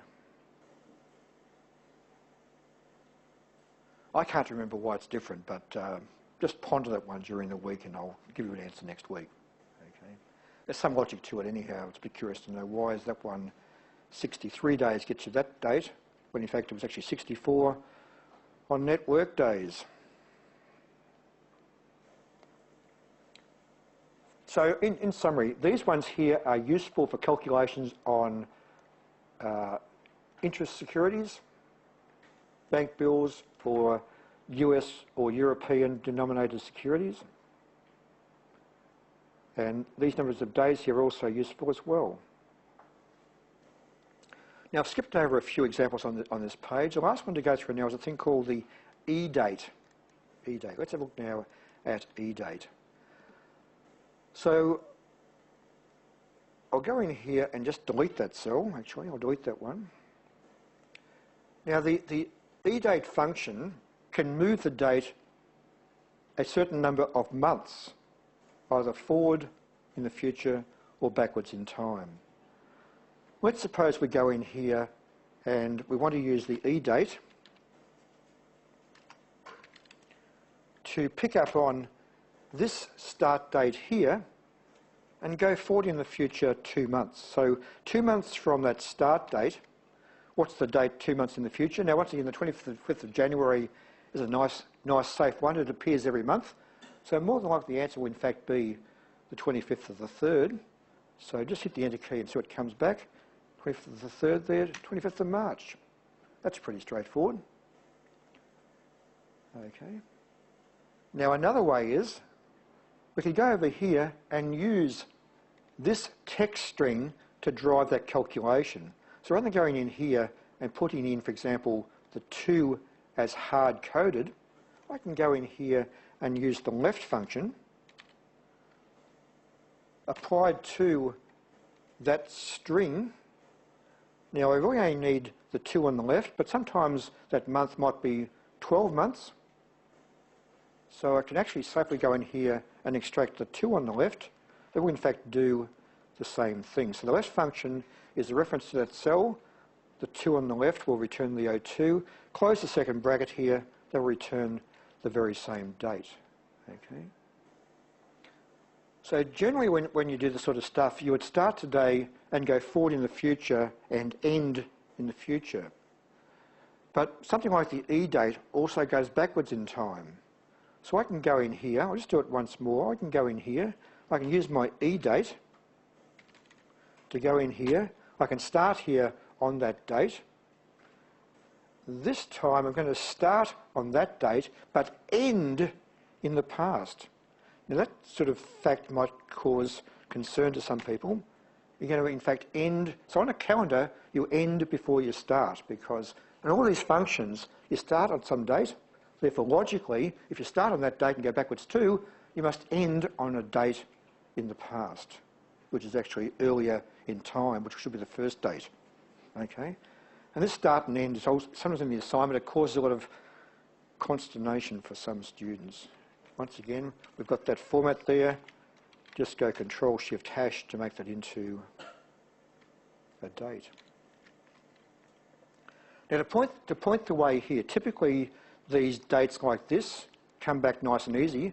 But if you go to your calendar here, so the 25th of March 16, 25th of March 16 is in fact,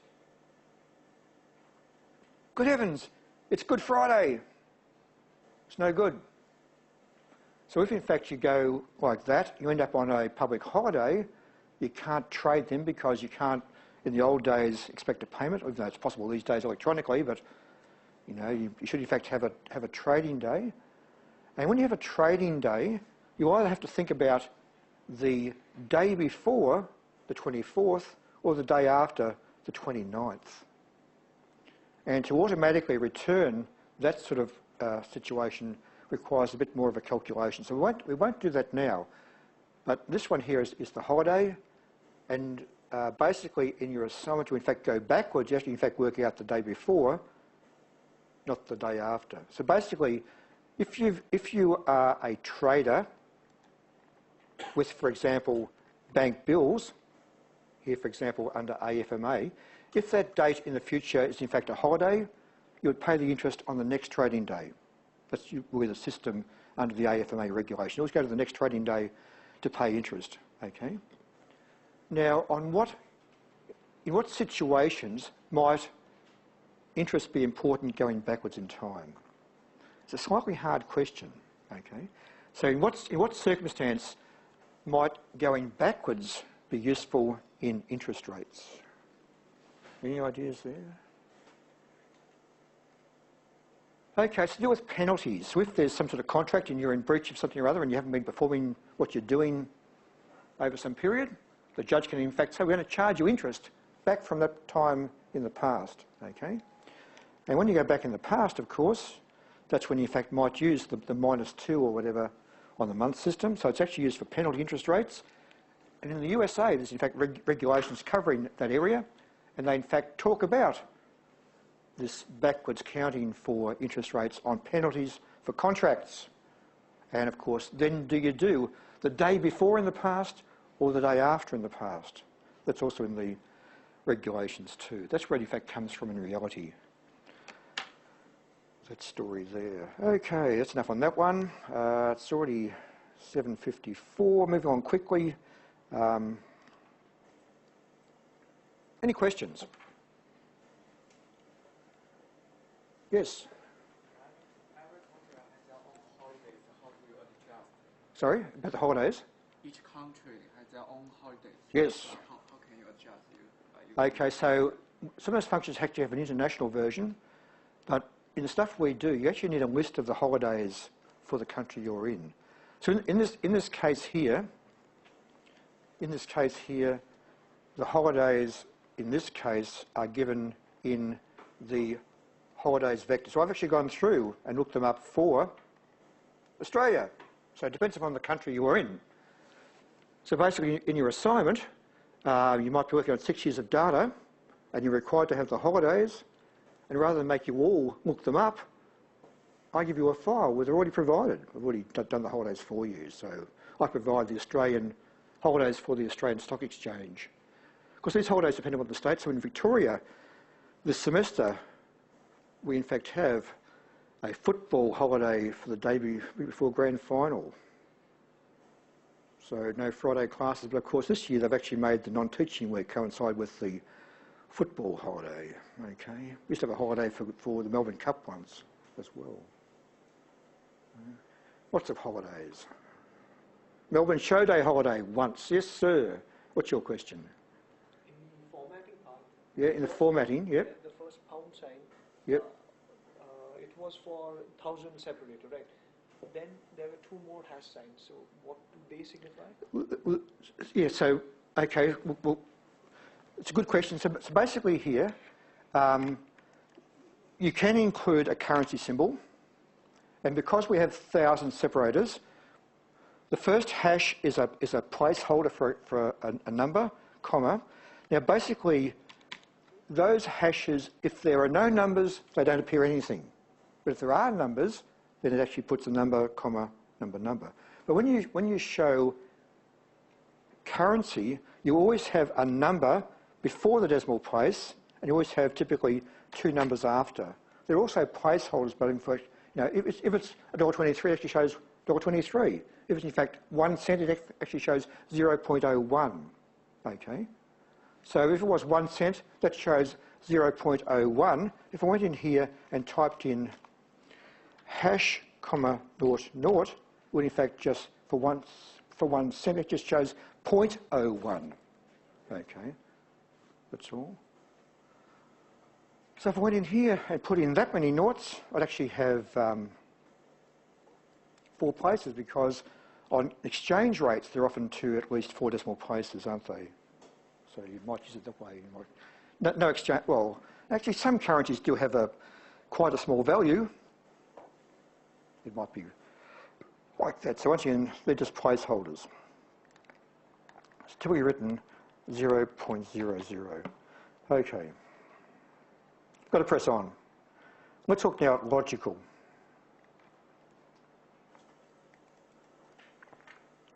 So we've done logical operators previously. Once you know, from the right-hand side, a formula here equals 1 equals 2. The second equal sign here is the logical operator. That one there is the logical one. That one there is the logical.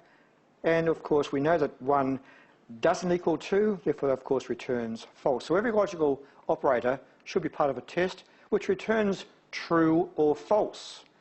And most of these things down the bottom here also do the same thing, returns true or false in most situations. Okay. So basically here, I can do it the old-fashioned way. I can go in here and let's suppose let's suppose the person sells $120,000 of products. Is that value greater than the amount required for a bonus? Now basically here in this worksheet, this cell here containing $100,000 has the name up there of base for bonus. So $120,000, is that greater than that number? We know it is. So basically there, that's the answer.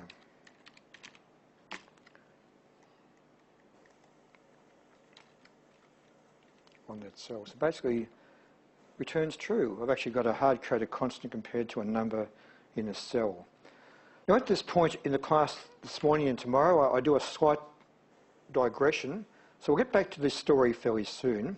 Let's just change the tune for a short time and look at names.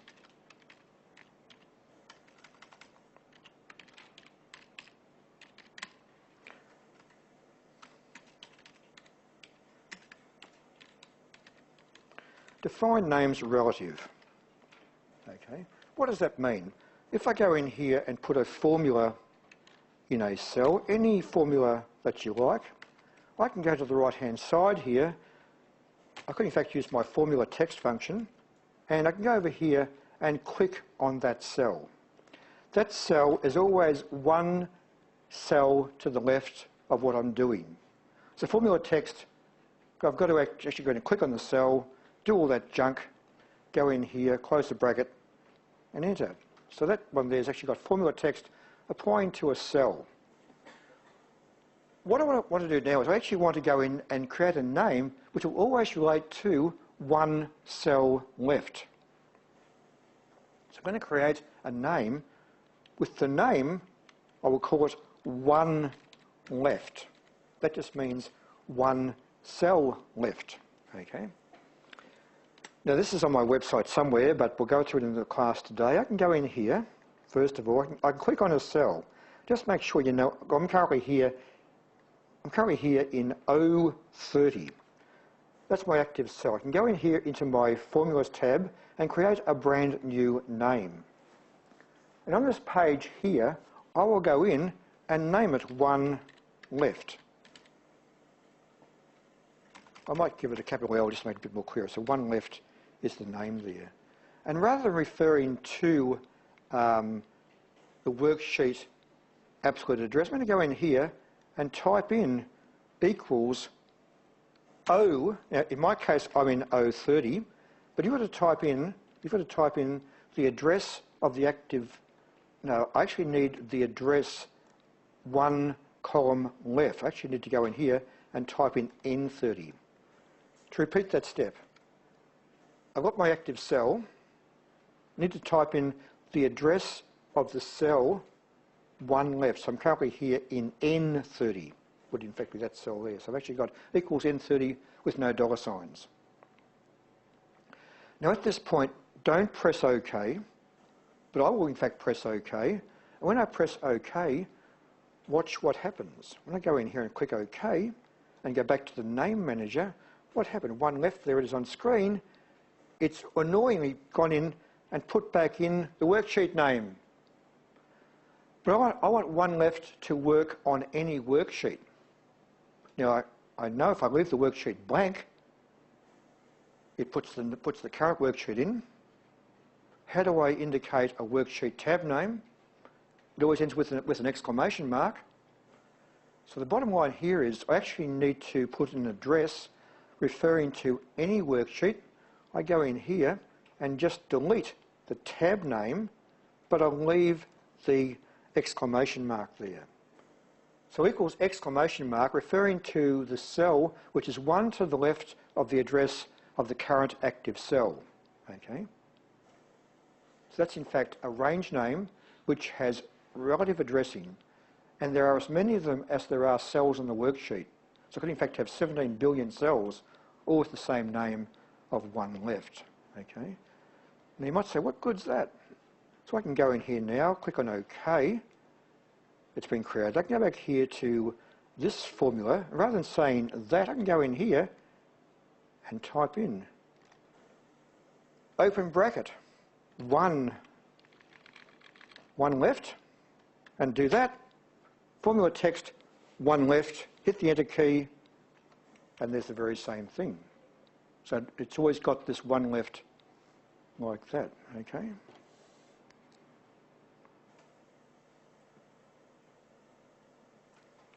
Happy about that? So formula text, one left, does the same thing. Let's be even more clever, because on the screen here, that requires a bit of typing. So it's got formula text, one left. Now, there are various sort of logical ways of doing this. I might go in here, I might give it the name. So it's formula text. I might type in FT. That's just short for formula text. And one left. I like using the dot. So I might go in here and type in one uppercase L.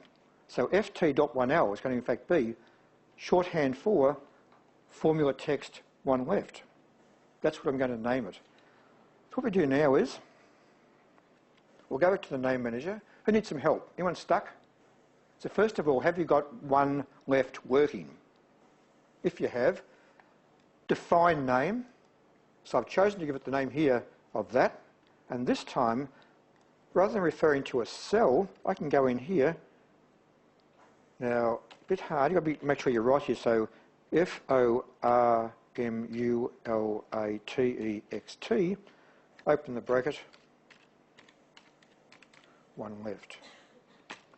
I've now got a formula referring to a function and a defined name as the refers to component of a name called FT1L. And if it's all spelled correctly, when you click the OK button, just go back to the name manager, just make sure it looks okay. So there it is on the screen there, and over here on the right hand side, looks okay. That's got capitalisation, that's good. I can go in now. I can copy. I can go in here and put in a formula or anything I like. This only actually works. It only works on a formula. Let's just go in here and put in a formula, whatever. And on the right hand side, just go in here equals FT.1L. FT1L, hit the enter key, and there's your formula, which is actually equal to formula text equals reference, whatever. Okay, and it could in fact be even shorter. You just go FT or just F if you wanted to. But FT1L sort of makes a bit more sense, because I sometimes use FT, two left, one up, one down. They're quite useful. Under control there? So yes. Yeah. Oh, how hard's your question? Oh. That's right. So formula text. Have you got no? See, you're actually naming that one left. So you've got to create the name. So the name one left is referring to the cell one left of the current address. So basically here, that's your current active cell. So down here for one left, that's right. Just throw in one left. In the refers to part, delete that. Equals the address of that cell. Don't point, just type it in. Now exclamation mark for any worksheet, exclamation, not, exclamation mark, and the address of that cell. M something, M, 30. I don't know. 30. Enter. That's one left fixed up. We're getting a little bit behind here, so I know it's important, but it's on my website and I can talk to you during the break. Yeah. Okay?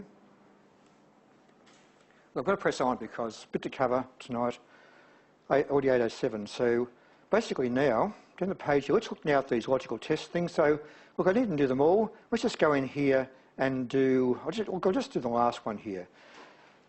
Now when you're doing a logical test by itself returns only true or false. Of course, you've all used the if function before. Of course, the if function takes a logical test. I'm going to go in here. I'm going to check to see, for example, does my $120,000 hard-coded here, exceed my base for bonus? And if it does, and if I was Homer Simpson, I would say, rather than saying true, I'd say woohoo. Okay. And of course, if I didn't get a bonus, what does Homer say? Do. Now, of course, in your assignment in downtown, you wouldn't put this junk in, but anyhow. Of course, these things here are in fact text strings that will be contained inside double quotes. So basically here, I know that my base for bonus is $100,000. In this case here, this in fact should return, of course, woohoo. There's the answer there. Back here and change it to, for example, $12,000. Of course, it in fact says do. So basically here, logical test, and it does the second argument here if it's true, and does that if it's false. And these things, of course, could be, in fact, formulas or anything you like, rather than just those stupid expressions there on screen. Control at the back. My microphone's gone flat, unfortunately, because the last class finished quite late.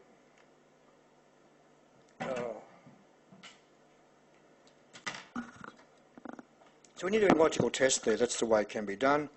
And let's have a go now at just a couple more examples here, because when you're doing comparisons, you can actually do a series of tests in succession. There's both the AND operator and the OR operator. And basically here, if you have the AND operator, AND returns true if all arguments are true, okay? And if any one is false or any more than one is false, it returns false. They must all be true to return true with the AND operator. So going through this example here, let's go to this one here. On this one here, of course, on the right-hand side, we've got the first test here is true. That one there is also true. Therefore, of course, they're both true. Logically, therefore, the AND will return true overall. This one here, of course, we've actually got, first one is true, second one is false. So with the AND operator, if any one is false, then it returns false overall. Let's have a go here at doing an AND comparison in this table, okay? So I'm going to check to see, for example, here, with the if function, if this salesperson sold more than the base for bonus, I've actually left a bit out, so I'll finish with a comma there. I'll go back to the start here, because I left out the AND function. So my first logical test here is that first one, because most logical tests have to involve a logical operator. And also I'm going to go in here and see if the person's hours have exceeded some base here, and the base name in fact has a name here of hours for bonus. Okay, so if they sell a lot of stuff and work a lot of hours, they in fact get a bonus in the current environment, okay? That's my logical test there, and of course, if that test is true, then you might do something. In fact, you'd be probably putting in a dollar amount. I'll go in here and just say bonus. And of course, if they don't get a bonus, in these days of correctness, of course, you can't say pack your bags and leave anymore. You might just go and say, go in here and say, I don't know, go here and say, just say okay. That sounds nice and safe. So in this example here, I've actually got reference to a cell, relatively, and my numbers here are shown with range names. They're in fact absolute addressing. I can go in here, press the enter key, go to the fill handle. So the first one here, the hours are less than 40. This one here, the sales are less than 100. This one here, they're both exceeding the values here. Therefore, in that case, it comes back there as true. On the right-hand side here, equals ft dot 1L. There's my formula there. And you'll see now it becomes much faster, in fact, putting that stuff in. Now, this stuff about the FT1L, you won't find that on any websites, I wouldn't think. It's just sort of something I've thought of over the years. Any questions? So that's using the if and the and operator. Now down the page there's also a function called OR. So OR returns true if any one is true. So the first one here is false. The first one's true, that one's false, therefore it returns true in that situation. So that's where we're using the OR operator. I won't do much more than that. Okay. Now down the page there's a thing called the NOT. So the NOT operator in fact just reverses the answer. In this test here, in this example here, the logical test is in fact true, but NOT in fact makes it reverse. And you might say, why bother doing that? Good question. So sometimes, of course, you might be wanting to see, for example, when you're working out holidays, is it a weekend or is it a weekday? Okay. The weekend has 2 days, but there are 5 weekdays. So rather than doing 5 tests for the weekday, you did the weekend, reverse the answer, it must be a weekday. Just makes the thing much easier. Okay, so you should make it quite concise. The NOT reverses the answer here. The last two here, I don't know, they're just there for completeness. So on the page there, just think about the if function. That's quite important. And we'll do some more work on the if function now. So on the page here is in fact something every student should know. This is in fact the marks grades table from the university handbook. Okay, so in this subject, if your mark is between 80 and 100, you'll get the grade there of H1. If your mark is between 70 and 74, you'll get the grade there of H2B. The task is to convert the mark for the candidate into a grade using an if statement. That cell there contains an answer, and that cell there has the answer going from H1 down to N to the right-hand side. In the class today, I'll do it backwards. I'll go in here and put in a seed number, because I won't do 1, 2, 3, 4, 5, 6 of them because it takes too long. We'll just start doing 3 only. So basically here, I'm going to in fact do an if function. I'll make my magnification a bit bigger here first of all. I'm going to in fact start a formula and do an if function to see if the value in that cell is less than 50. And if it's less than 50, then of course the candidate gets an N grade. That's the answer if it's true. And if it's true, it returns an N and goes no further. But if that is not true, then it goes to the test here for the false. And if it's false, you do another if. If that same cell is less than the next stage, so we've done the 50 here, next one of course must be 65, if it's less than 65, comma, then the candidate will in fact get a P grade. Now I'll only do 3 of them. And if the one's true, it exits and goes no further. If that one's false, it goes to the next stage. Another if. If the same, so you'll see now this becomes very, very cumbersome. If it's less than now the 70, if that is true, then the candidate will in fact get a H3. Now I will go no further. So if in fact that's true, then I might just say 999, just to say we're going no further. Now I've got 1, 2, 3 opening brackets. I need to end up here with 3 closing brackets. So I've only done 3 of them. So in the current example here, the grade is 52.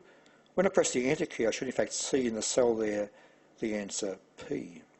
Cross your fingers, there's the answer. So once again, equals ft.1L. There's my formula. Now, a nested formula can contain 64 nesting levels. If you ever did 64 nesting levels, you in fact need 64 closing brackets. Not 63, not 65, but 64. becomes quite challenging. You can in fact use a repeat function to actually do them a certain number of times. But once again, these nested ifs become quite complicated. Now in the class today I've gone from the bottom and worked upwards.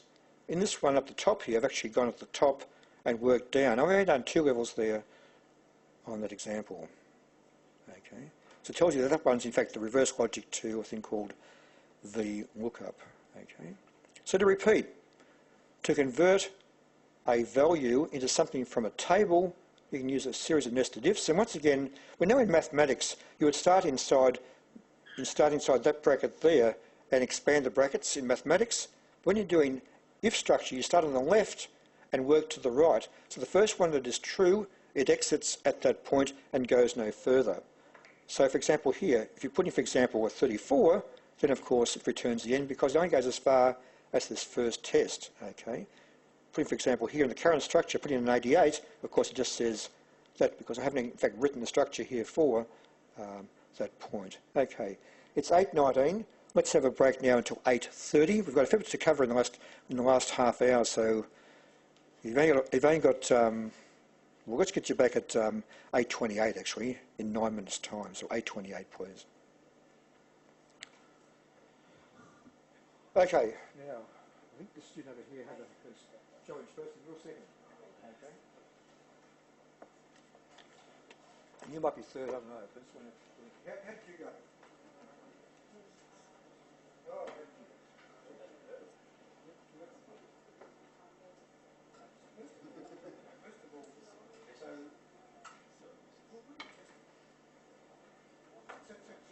so basically, look at any cell, between cells. Type in a formula, equals 1 plus 2. Doesn't need anything. They should go to the right, equals formula text, equals formula text. It's tab, they type in 1 left, or when you spell the thing, the 1 left is tab in, tab, close bracket, enter.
So that cell there has to be the one which is 1 left of the actual cell. So you would carry the P31, and in fact median of the one column left, so each is O, the O.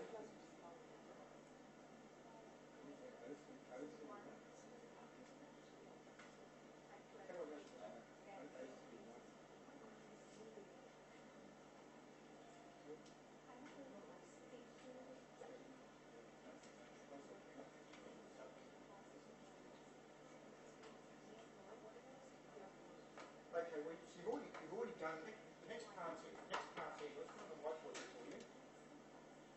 So the idea is to make it short. Okay, you make it just like a single letter if you wanted to. But I think if we call it, for example, FT formula text dot 1 left. So go to your name manager, create a name with that and in the refers to part down the bottom, in here type in equals and type very carefully FORMULATEST bracket and what you call the thing which you call 1 left. And then that formula, that function applied to that reference is named just go down type it equals FT 1L. Just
borrow my sheet here, so that's the website address.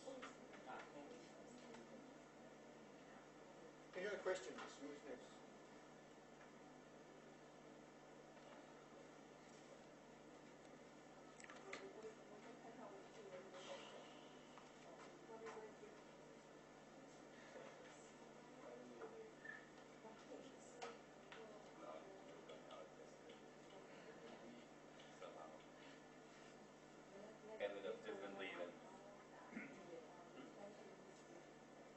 So I've heard you been here before.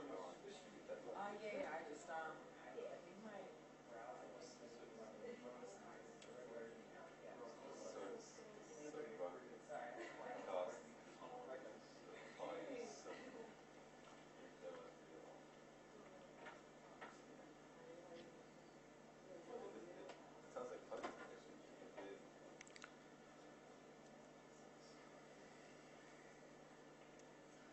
Yep.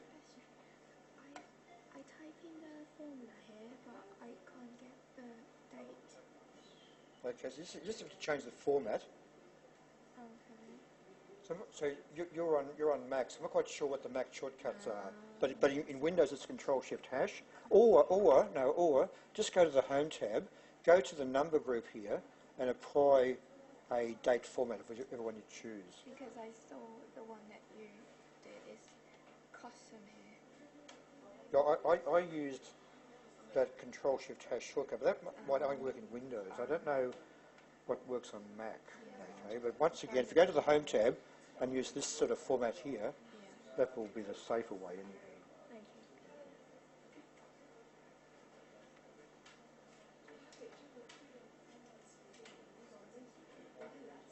you. Okay, so I'll restart fairly soon, but on my website this afternoon I saw that a number of students were actually getting a database error. Did anyone in the class tonight get a database error this afternoon? Database error. I don't know. I don't know what people are doing, but I can actually see, someone's logging into certain pages. A number of students appeared to be getting a database error. And as a website owner, I say, oh, I don't know what's going on here. I just hope it corrects itself. I'm at the mercy sometimes of Yahoo. That's where it's based. Anyhow, occasionally it gets very dodgy, very occasionally. So,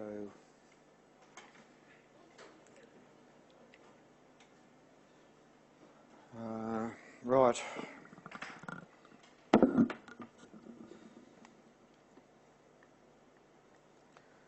Look, it's close enough to restart time. I know there's a couple of students missing, but we have to get underway because we've only got sort of half an hour left in the class tonight. So basically here, we have done what we call a nested if structure.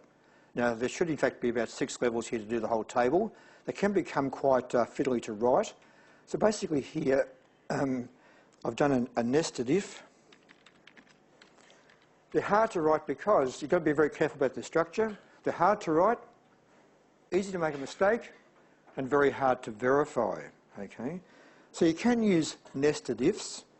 Also draw your attention to a thing called a helper file. Sorry, a helper cell. So rather than doing a whole series of complicated things in one cell, 8,000 characters long, you use a series of cells to work out the answer. Okay, what do I mean by that?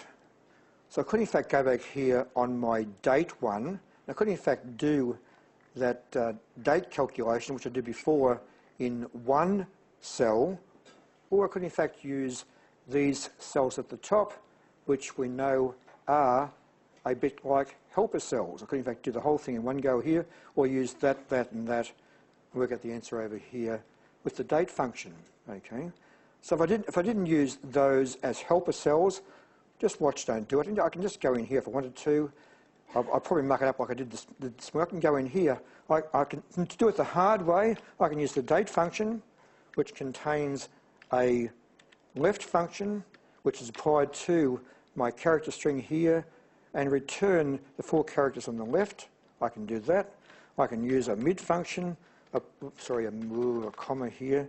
I can use a mid function applied to the same string, starting at 5, doing 2, comma, and I can use the right function applied to the same string, doing the 2 on the right, close my brackets here, hit the enter key. That's the very same answer there, but of course it becomes a bit harder to in fact write. So these things called helper cells make your task easier. So in your first assignment, which is in fact quite complicated, I really encourage you, you're going to have a worksheet called Work Area, and on your Work Area worksheet, have these helper cells. Just make sure each bit is working, and then join them together in the final calculation. It just makes life much more easy. So helper cells, they're not saying you're at kindergarten level. This shows you're a very sensible person, you're cautious and can check off these things for accuracy. It's an important part of what you are doing. And if some turkey beside you downtown does an 8,000 character function, be careful, okay? Probably trying to defraud you or something. Yes, young lady. Why the mid one is 5,2 instead of 4,3? No, because the first 4 characters here, the first 4 characters are in fact the year. The 08 is in fact the month, and the O is the 5th character in the string, and the month is in fact 2 characters. So I start at 5 and I want 2. If I just wanted the 0, I'd go 5, 1. That's the logic to it. Okay. And you do sometimes use this stuff. It's in the assignment, but as a practical downtown, it's sort of useful. Okay.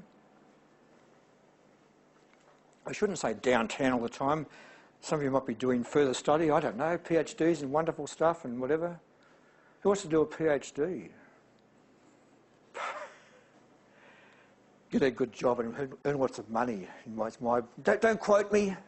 Okay, I did a PhD once. What a work, but I was in academia. Essential for that job. Okay, let's get on now to the one called, we'll finish here on logical. So once again, this function's hard to write. A better way, so let's now move away from this nested function. Let's move to what I will call a better way. And a better way is in fact VLOOKUP, which is covered here on the next page. This page here is a group called Lookup and Reference. Now, someone this afternoon sent me an email asking me about the quiz questions for this week, which was good to see. Personal email, though, didn't come on my website, share the answer. I don't know if the person's here tonight or not. If you are, that's good. Got this email about these questions. And the email really said, well, why don't we use these other functions? But when you read the question actually says, use lookup and reference functions to do this. It doesn't say do these other things. So basically, if you read the question academically, you should in fact be using functions, only the ones which appear here on the lookup and reference list. And the one the student suggested, which might be better, I agree they're probably better, but they aren't on the list. And the task was to be constrained by that list and try and work out the answer. And that's where my answer comes from, because that's the constraint of the question. So once again, there's this list here on screen. They are shown alphabetically. These ones here are shown in groups of various sorts here. Let's look first at the one called VLOOKUP. Now, once again, if your data is in columns, it is vertical, VLOOKUP. If your data is horizontal in rows, it is called HLOOKUP. So vertical data, horizontal. A lot of syntax here explaining what's going on. Virtually it says here, look up what, where, in which column. Look up what, where, in which column. Down the page here is the same table from the university handbook. That data is not suitable for looking up in a lookup environment. To the right is the data in the correct format. So basically here, 0, and this left-hand column, so this left-hand point here, like I used before, 0, 50, 65, 70, 75 and 80, those lower bounds there, so 0, 50, 65, those lower bounds of each range are the numbers here in this column. So you've got to convert this table into that format to work. in this sort of area, the common things I asked you about are these sorts of tables, also income tax tables and other taxation rates. You've got an ATO list of personal taxation rates. You're meant to write a function to convert your taxable income into a tax amount payable by looking up a table. Okay. There's actually a practice exam question already on my website about doing that. So first of all, there's the table on screen. Now basically here, if a student gets 50, we know 50 returns a P. However, if the student gets 84, 84 is not in the table, therefore we can't look it up exactly. So because numbers go from 0 to 100 and they don't all appear here in the table, we need the nearest match. And it tells us here up the page here, okay. This little yellow area here is virtually saying if we need the nearest match, the data must be in ascending sort order. Okay. So on this table here, we're going to look up the marks and return the grade. This column here is actually in descending order. To make this thing work correctly, that column must be ascending. So put your active cell somewhere in that marks column on any of the numbers. Put your active cell there. Go to the Data tab and click on the A to Z Sort button. A to Z Sort. It will automatically put the data into the correct order. It must be in ascending order. If you don't do that, you will get more than likely the wrong results. Okay. So basically here we're going to look up the information in column 1 and return the answer here from column 2. Okay, look, I'm a little behind in my time, so let's go to this cell here. I'm going to in fact use my VLOOKUP function. So I'll actually use my function wizard here. I will go to lookup and reference. Somewhere on the page here is a thing called VLOOKUP. Here it is on screen. So when it talks about here, it says look up what? I'm going to click on the cell which contains 85. We're going to look up 85 in the table. Look up 85 in the table. And in the class tonight at this stage, the table has no name. I will go in here and make that table the reference. On the right-hand side here, there's the table there in array format. And I look up the first column and the answer comes back from column number 2. Okay. The last part there, I either want an exact match or the closest match. If you click in the box beside range lookup, it tells you here, it's a logical operator. To find the closest match in the first column, sort it in ascending order, put in true or leave it blank. Want an exact match, put in false. I want the closest match. I prefer not to leave it blank, so I'll go in here and type in true. So true, in fact, says, let's find the closest match to the number we are after. Okay. It's on screen. So 85 returns the grade there of H1. Click OK, and there's the grade. Now I'm going to make an error. I'm going to go in now and click my fill handle. What happens? 100%? Nah. I can hear the student already on the email. What's gone wrong? Well, let's go here and click on the second one. Click on that one, edit. You'll see here, I've actually copied it down. The table's in fact moved down one row. Let's go halfway, do it again, edit, and you'll see here the table's in fact moved down as well. Go to the last one here with 100, and now the table is in fact blank. No wonder it can't find a value. So from class number 1, to in fact make this work, you need to go in here, and select the table and make the table $. Press the F4 key once. Put in $H, $70, $I, $75. It must be an absolute reference to the table. Important part. So this is often an exam question, this stuff. When you copy it down, you must in fact have the table reference absolute with $signs on both the columns and the values there. Once again, I've done that. Click it again here. Should be right now, and go to the right hand side. equals ft dot 1L. There's my formula there on screen. So once again, look up what? That number, where, in the table. It always does the first column. In this case, the answer's coming here from column number 2. That's that value there. And next week, when we have stock price data, we'll look up the date in column number 1, and typically the return vector will come from column number 8.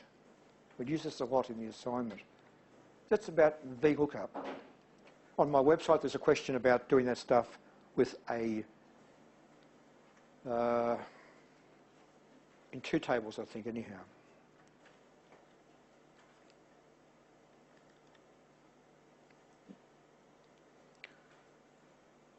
Okay.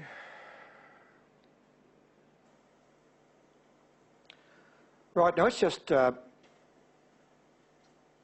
say any questions. We're sort of clear about VLOOKUP. And the final part there is if I go in here and click on f of x, on the screen here, there's my function names. And this syntax appears in your exam attachment sheet. I tell you the syntax for VLOOKUP. It's used thousands of times in your assignment, so you must be an expert. You just do it once and copy the thing, actually, but it's there everywhere. There's thousands of these things. And in the exam last semester, I talked about the VLOOKUP function and also talked about, would you believe, the table array argument. That's its name. And a lot of students didn't know what that was because they called a thing table array. Yes, sir. How's your question at 20 to 9? Everyone's got a H1. Yeah. If I'm naming this table, Yes. grade Yep. table, Yep. and I'm trying to perform the same function, Yep. it's not giving the same answer. Well, you must have made a mistake, young man. Yes. The crucial mistake. You haven't sorted it into. Is that right? No, you got it right. You're right. Okay. Okay, so what we should do is we should just hit the escape key, press F2. So things haven't gone blue. So you're actually looking up the student's number, not the grade. I wonder what H1s. They got 123%, you know, mark. That's okay. So that student was just looking up the number in the table, not the mark. Anyhow, let's press on. Next thing talks about some functions here relating to these items. So if I click on, for example, this cell here, I'm currently here in row 77, okay? On this example here, if I use the row function with no arguments, the row function with no arguments returns the address of the cell where it's contained. So I'm currently here in row 89. How do I know? Look at the left-hand column. Okay. Let's go up here and give this table a name. Let's give it the name of Marks Grades. One word. Go to the name box and give it the name MARKS, Marks Grades. Okay. Now I didn't do this in the class this morning, but sometimes in this class I would go in now on my page layout tab here, and what am I trying to find? I'm trying to in fact turn off my. I don't even know where it is. It's in view. I can turn off my headings. I can't now see where I am on the screen. Okay. So when we're on the big worksheet, it's really hard to figure out where you are sometimes. So I can go in here and really see on the screen. Let's ignore here the name box. I can go in here. I'm currently there in row 89. Now, if I use the row function here on a range, the row number returns the row number of the first cell of the range. So basically up here, that row there is in fact in row 70. So the row function applied to a name returns the row number of the first row of the named range. Okay. I'll turn back on my headings here. Now, So the row function returns the row number of the first row in the range. The rows function plural returns the number of rows in the range. So I can basically see now that my Mark's grade starts in row 70 and it has a dimension of 6 rows high. Let's have a go now at seeing what my current column number is. I'm currently here in column G. A, B, C, D, E, F, G is my 7th finger. So doing the column function in the current column returns to the number 7. Now I asked this question in the class this morning of this table over here, table number 3, and who do I pick on? Young man on the left-hand side. What's the column number for column AAA? 26 letters in the alphabet, so it could be 26 cubed. Sorry? 53, no. AAA. So it could be 26 cubed, do you think? And it's a bit of a leading question. So sometimes they're pretty hard to work out, aren't they? We know XFD is around about 16,000. Yeah. Anyhow, so what's the column number for AAA?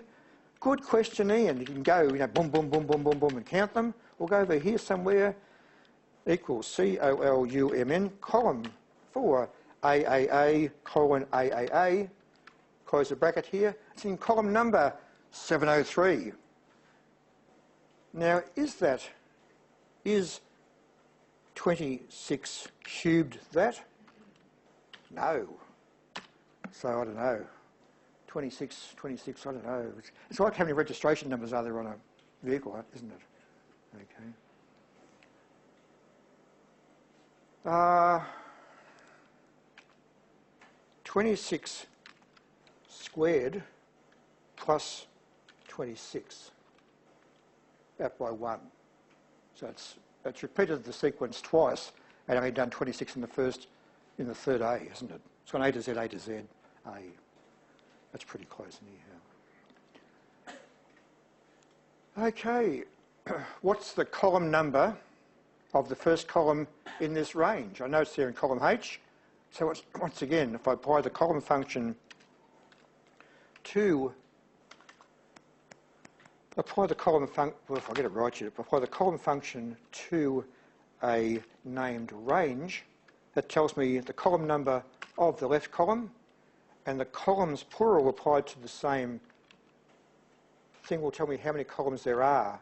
So once again here, I know it's top and left coordinates. I also know, in fact, it is 6 rows by 2.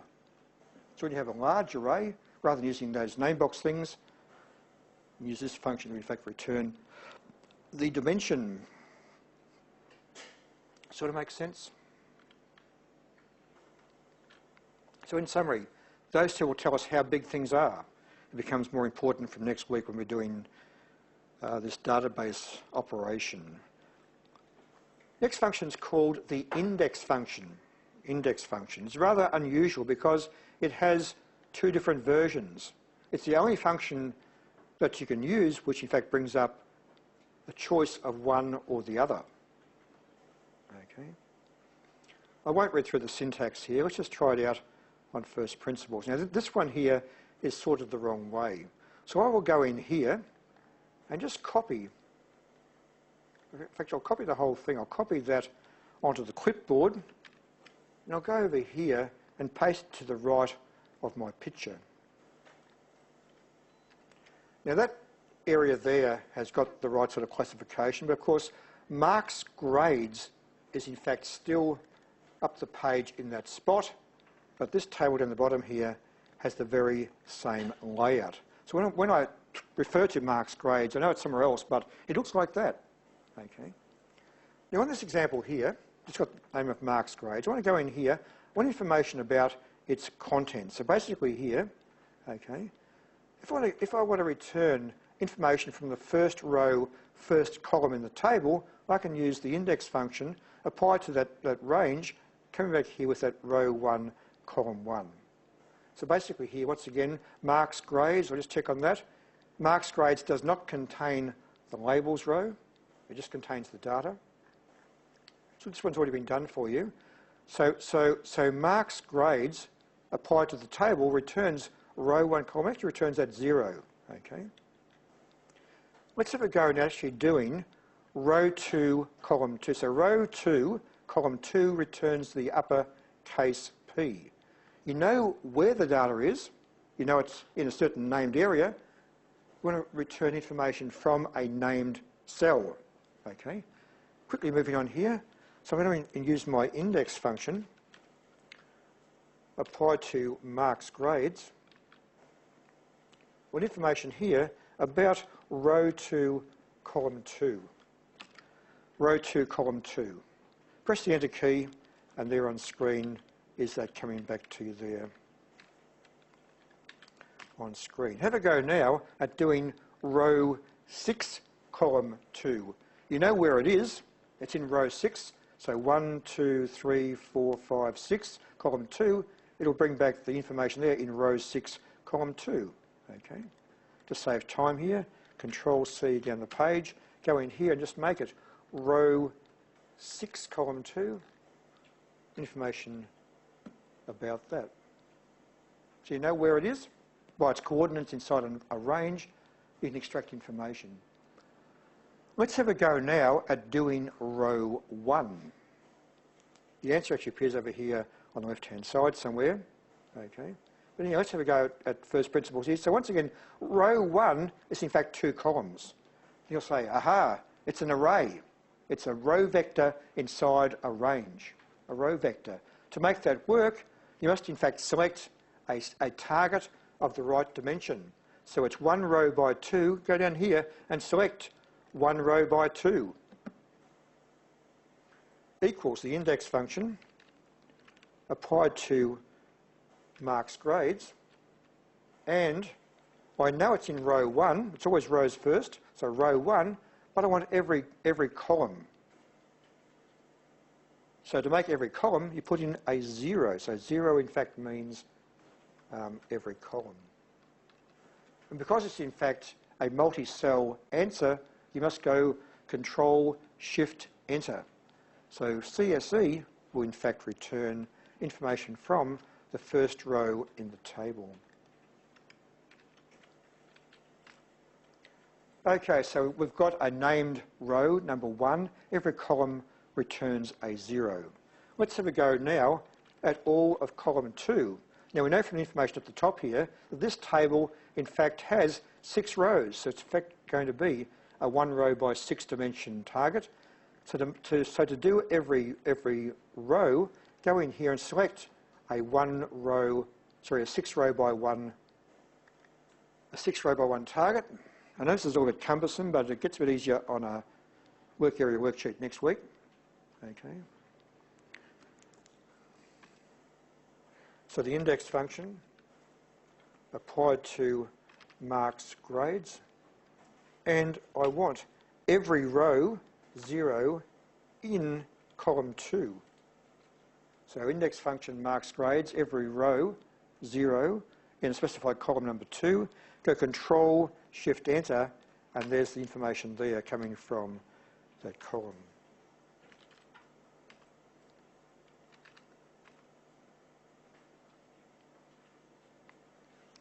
So the index function, you know it's coordinates, but you don't know the value. So index function, you know the coordinates, but you don't know the value. So you can either do a single cell or a column vector or a row vector. You can't do a subarray. It's either individual cells, the whole row, or the whole column. But you can't do, for example, you can't use the index function to return, for example, well, just that bit. It's a subarray, okay? It can be done other ways, but it can't be done with index.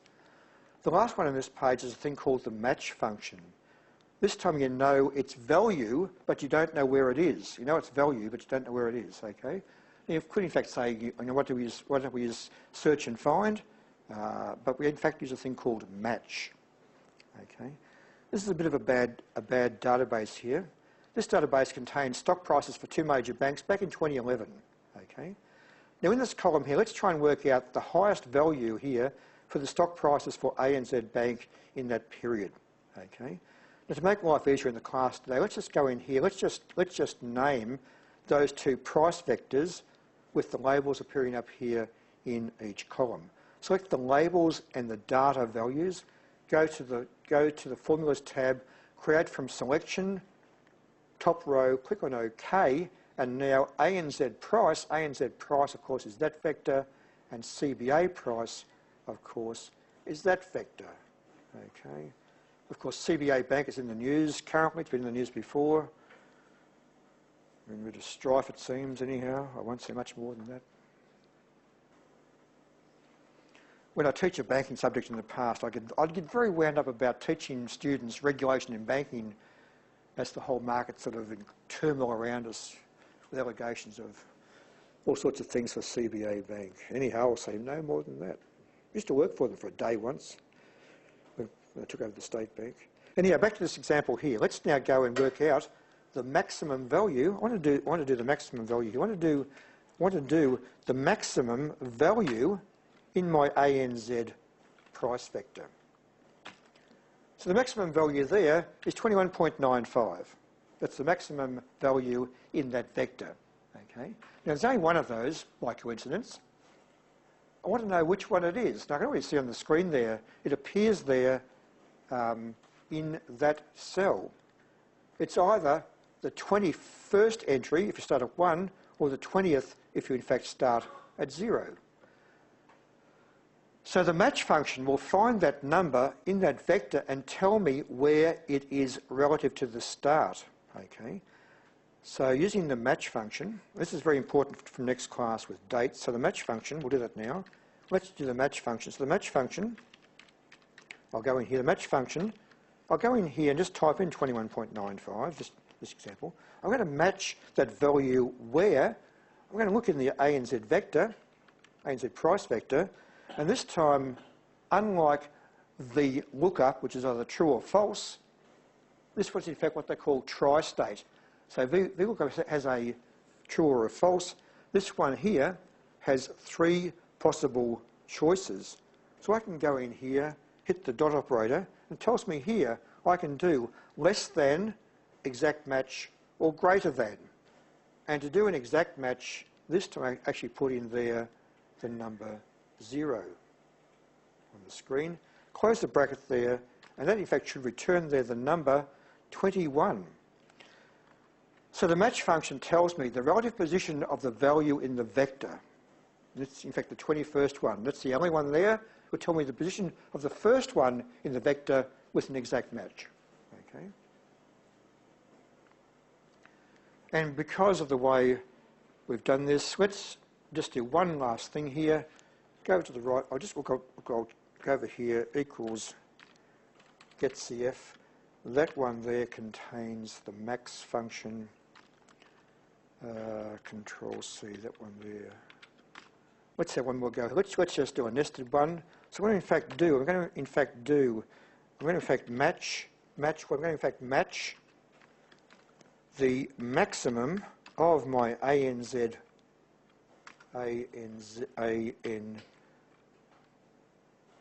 price vector where in the ANZ price vector, and I want an exact match. So in your assignment, that's in fact got a nested function. Don't do too much nesting because it's really hard to work out what's going on. Do little cells to try and figure out where you are on the worksheet. Okay? So that in fact tells me that my maximum value there is the 21st observation in my vector. Now we're doing prices today, but in the assignment we're in fact trying to find the date. And of course the dates are unique. They're always in order. You actually figure out which date you are in the vector and actually work out some data there on the right hand side. Any quick questions? Okay, let's spend maximum 5 minutes. We'll finish at around about 9:03. Okay. That's the last bit of that page. The last part now talks about analysis of data. This is statistics used to describe a data set. You've done them before in other subjects, so they shouldn't be too strange to you. I'll just write down a few words here.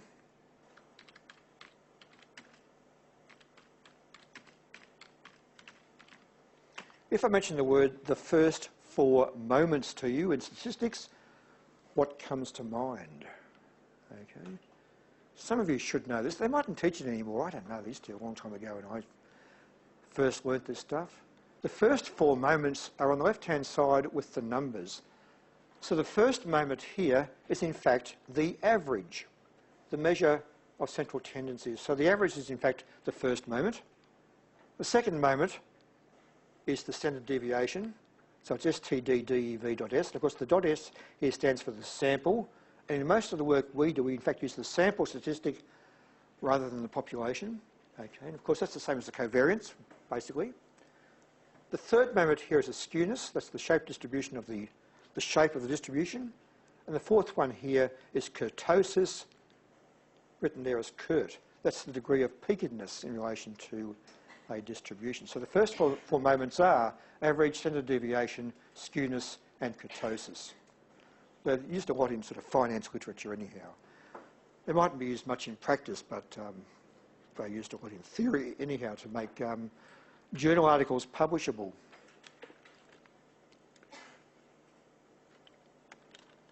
Okay, so the final part tonight is let's apply the statistical values here to a data set. And on the page here is some data, ANZ Bank and CBA.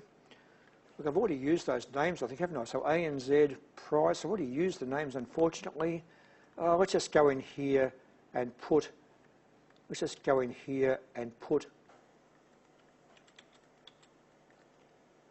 a dot after Price on each one. Just going to make their names slightly different. Should be a dot, not a comma.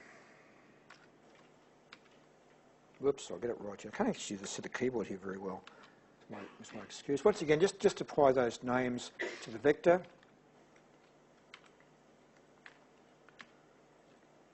And once again, create from selection, top row. Now our task now is to work out these statistics here quickly based on those cells. Okay, once again, now the mean is the same as the average. Okay, I'll just do the first bank here. I'm going to go in here and work out the average function applied to ANZ price dot, close the bracket, and there's my first average number there. Now that goes as far as kurtosis. In 60 seconds or less, complete those statistics. Go to the second one, click in the name box, just type in MIN, enter. Next one, F2, whoops, next one, F2, click in the name box, I want there the max, enter. Next one, got to be fast here, click in the name box, count, C-O-U-N-T, enter. Oh, how are you going? Average is right. Next one here, click in the name box, median, M-E-D-I-A-N, enter. Next one, variance, VAR. I want the variance here of the sample, so it's VAR.S. That one, ooh, it's a bit of a small number. Last one here, standard deviation. I need the standard deviation here, once again of the sample, that one there, enter. Skewness, I can go in here and do skew, and I think skew is now, that one's in fact the sample. Finished, and the last one here is kurtosis, one of those, K-U-R-T. Hit the tab key. I hope it didn't take any more than 60 seconds. Anyhow, you get a hang of it after a while when you've done it enough times. That's summarising those statistics. And in the past, in the exam, occasionally I've asked a 6-mark question, would you believe? You've got a database in Excel, list 6 Excel statistical functions used to summarise the data. Min, max, count, average, standard deviation, skewness, kurtosis. End of answer, 6 marks. And most students can't believe it's that easy. They will waffle on about other junk. Any questions there? And of course the last one is to do with the co-movement. Let's just do one of them only. So the final part tonight is let's in fact do covariance.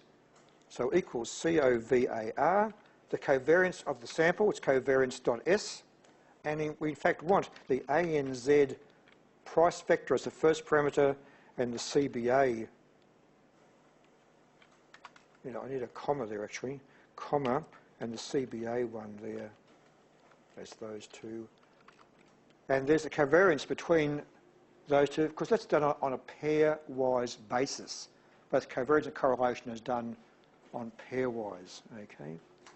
We'll pick up on that point next class. So I didn't do any more in the class this morning.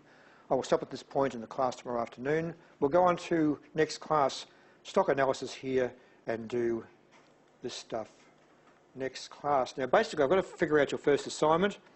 There were still some student changes this week. That's why I haven't done the first assignment groups, but they'll be done on Monday.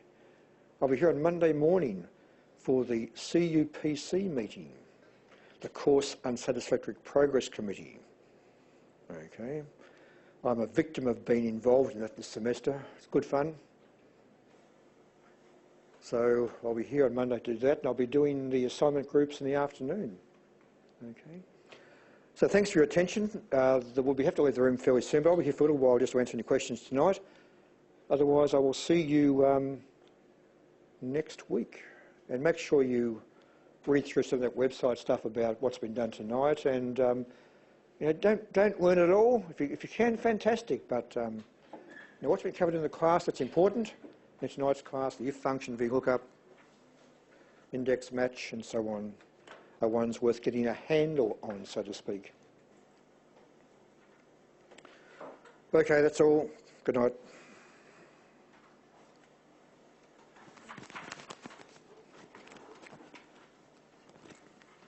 Oh, why do I feel so pooped? Oh, we're still being recorded, so I'll just turn this recording off first of all. Stop recording.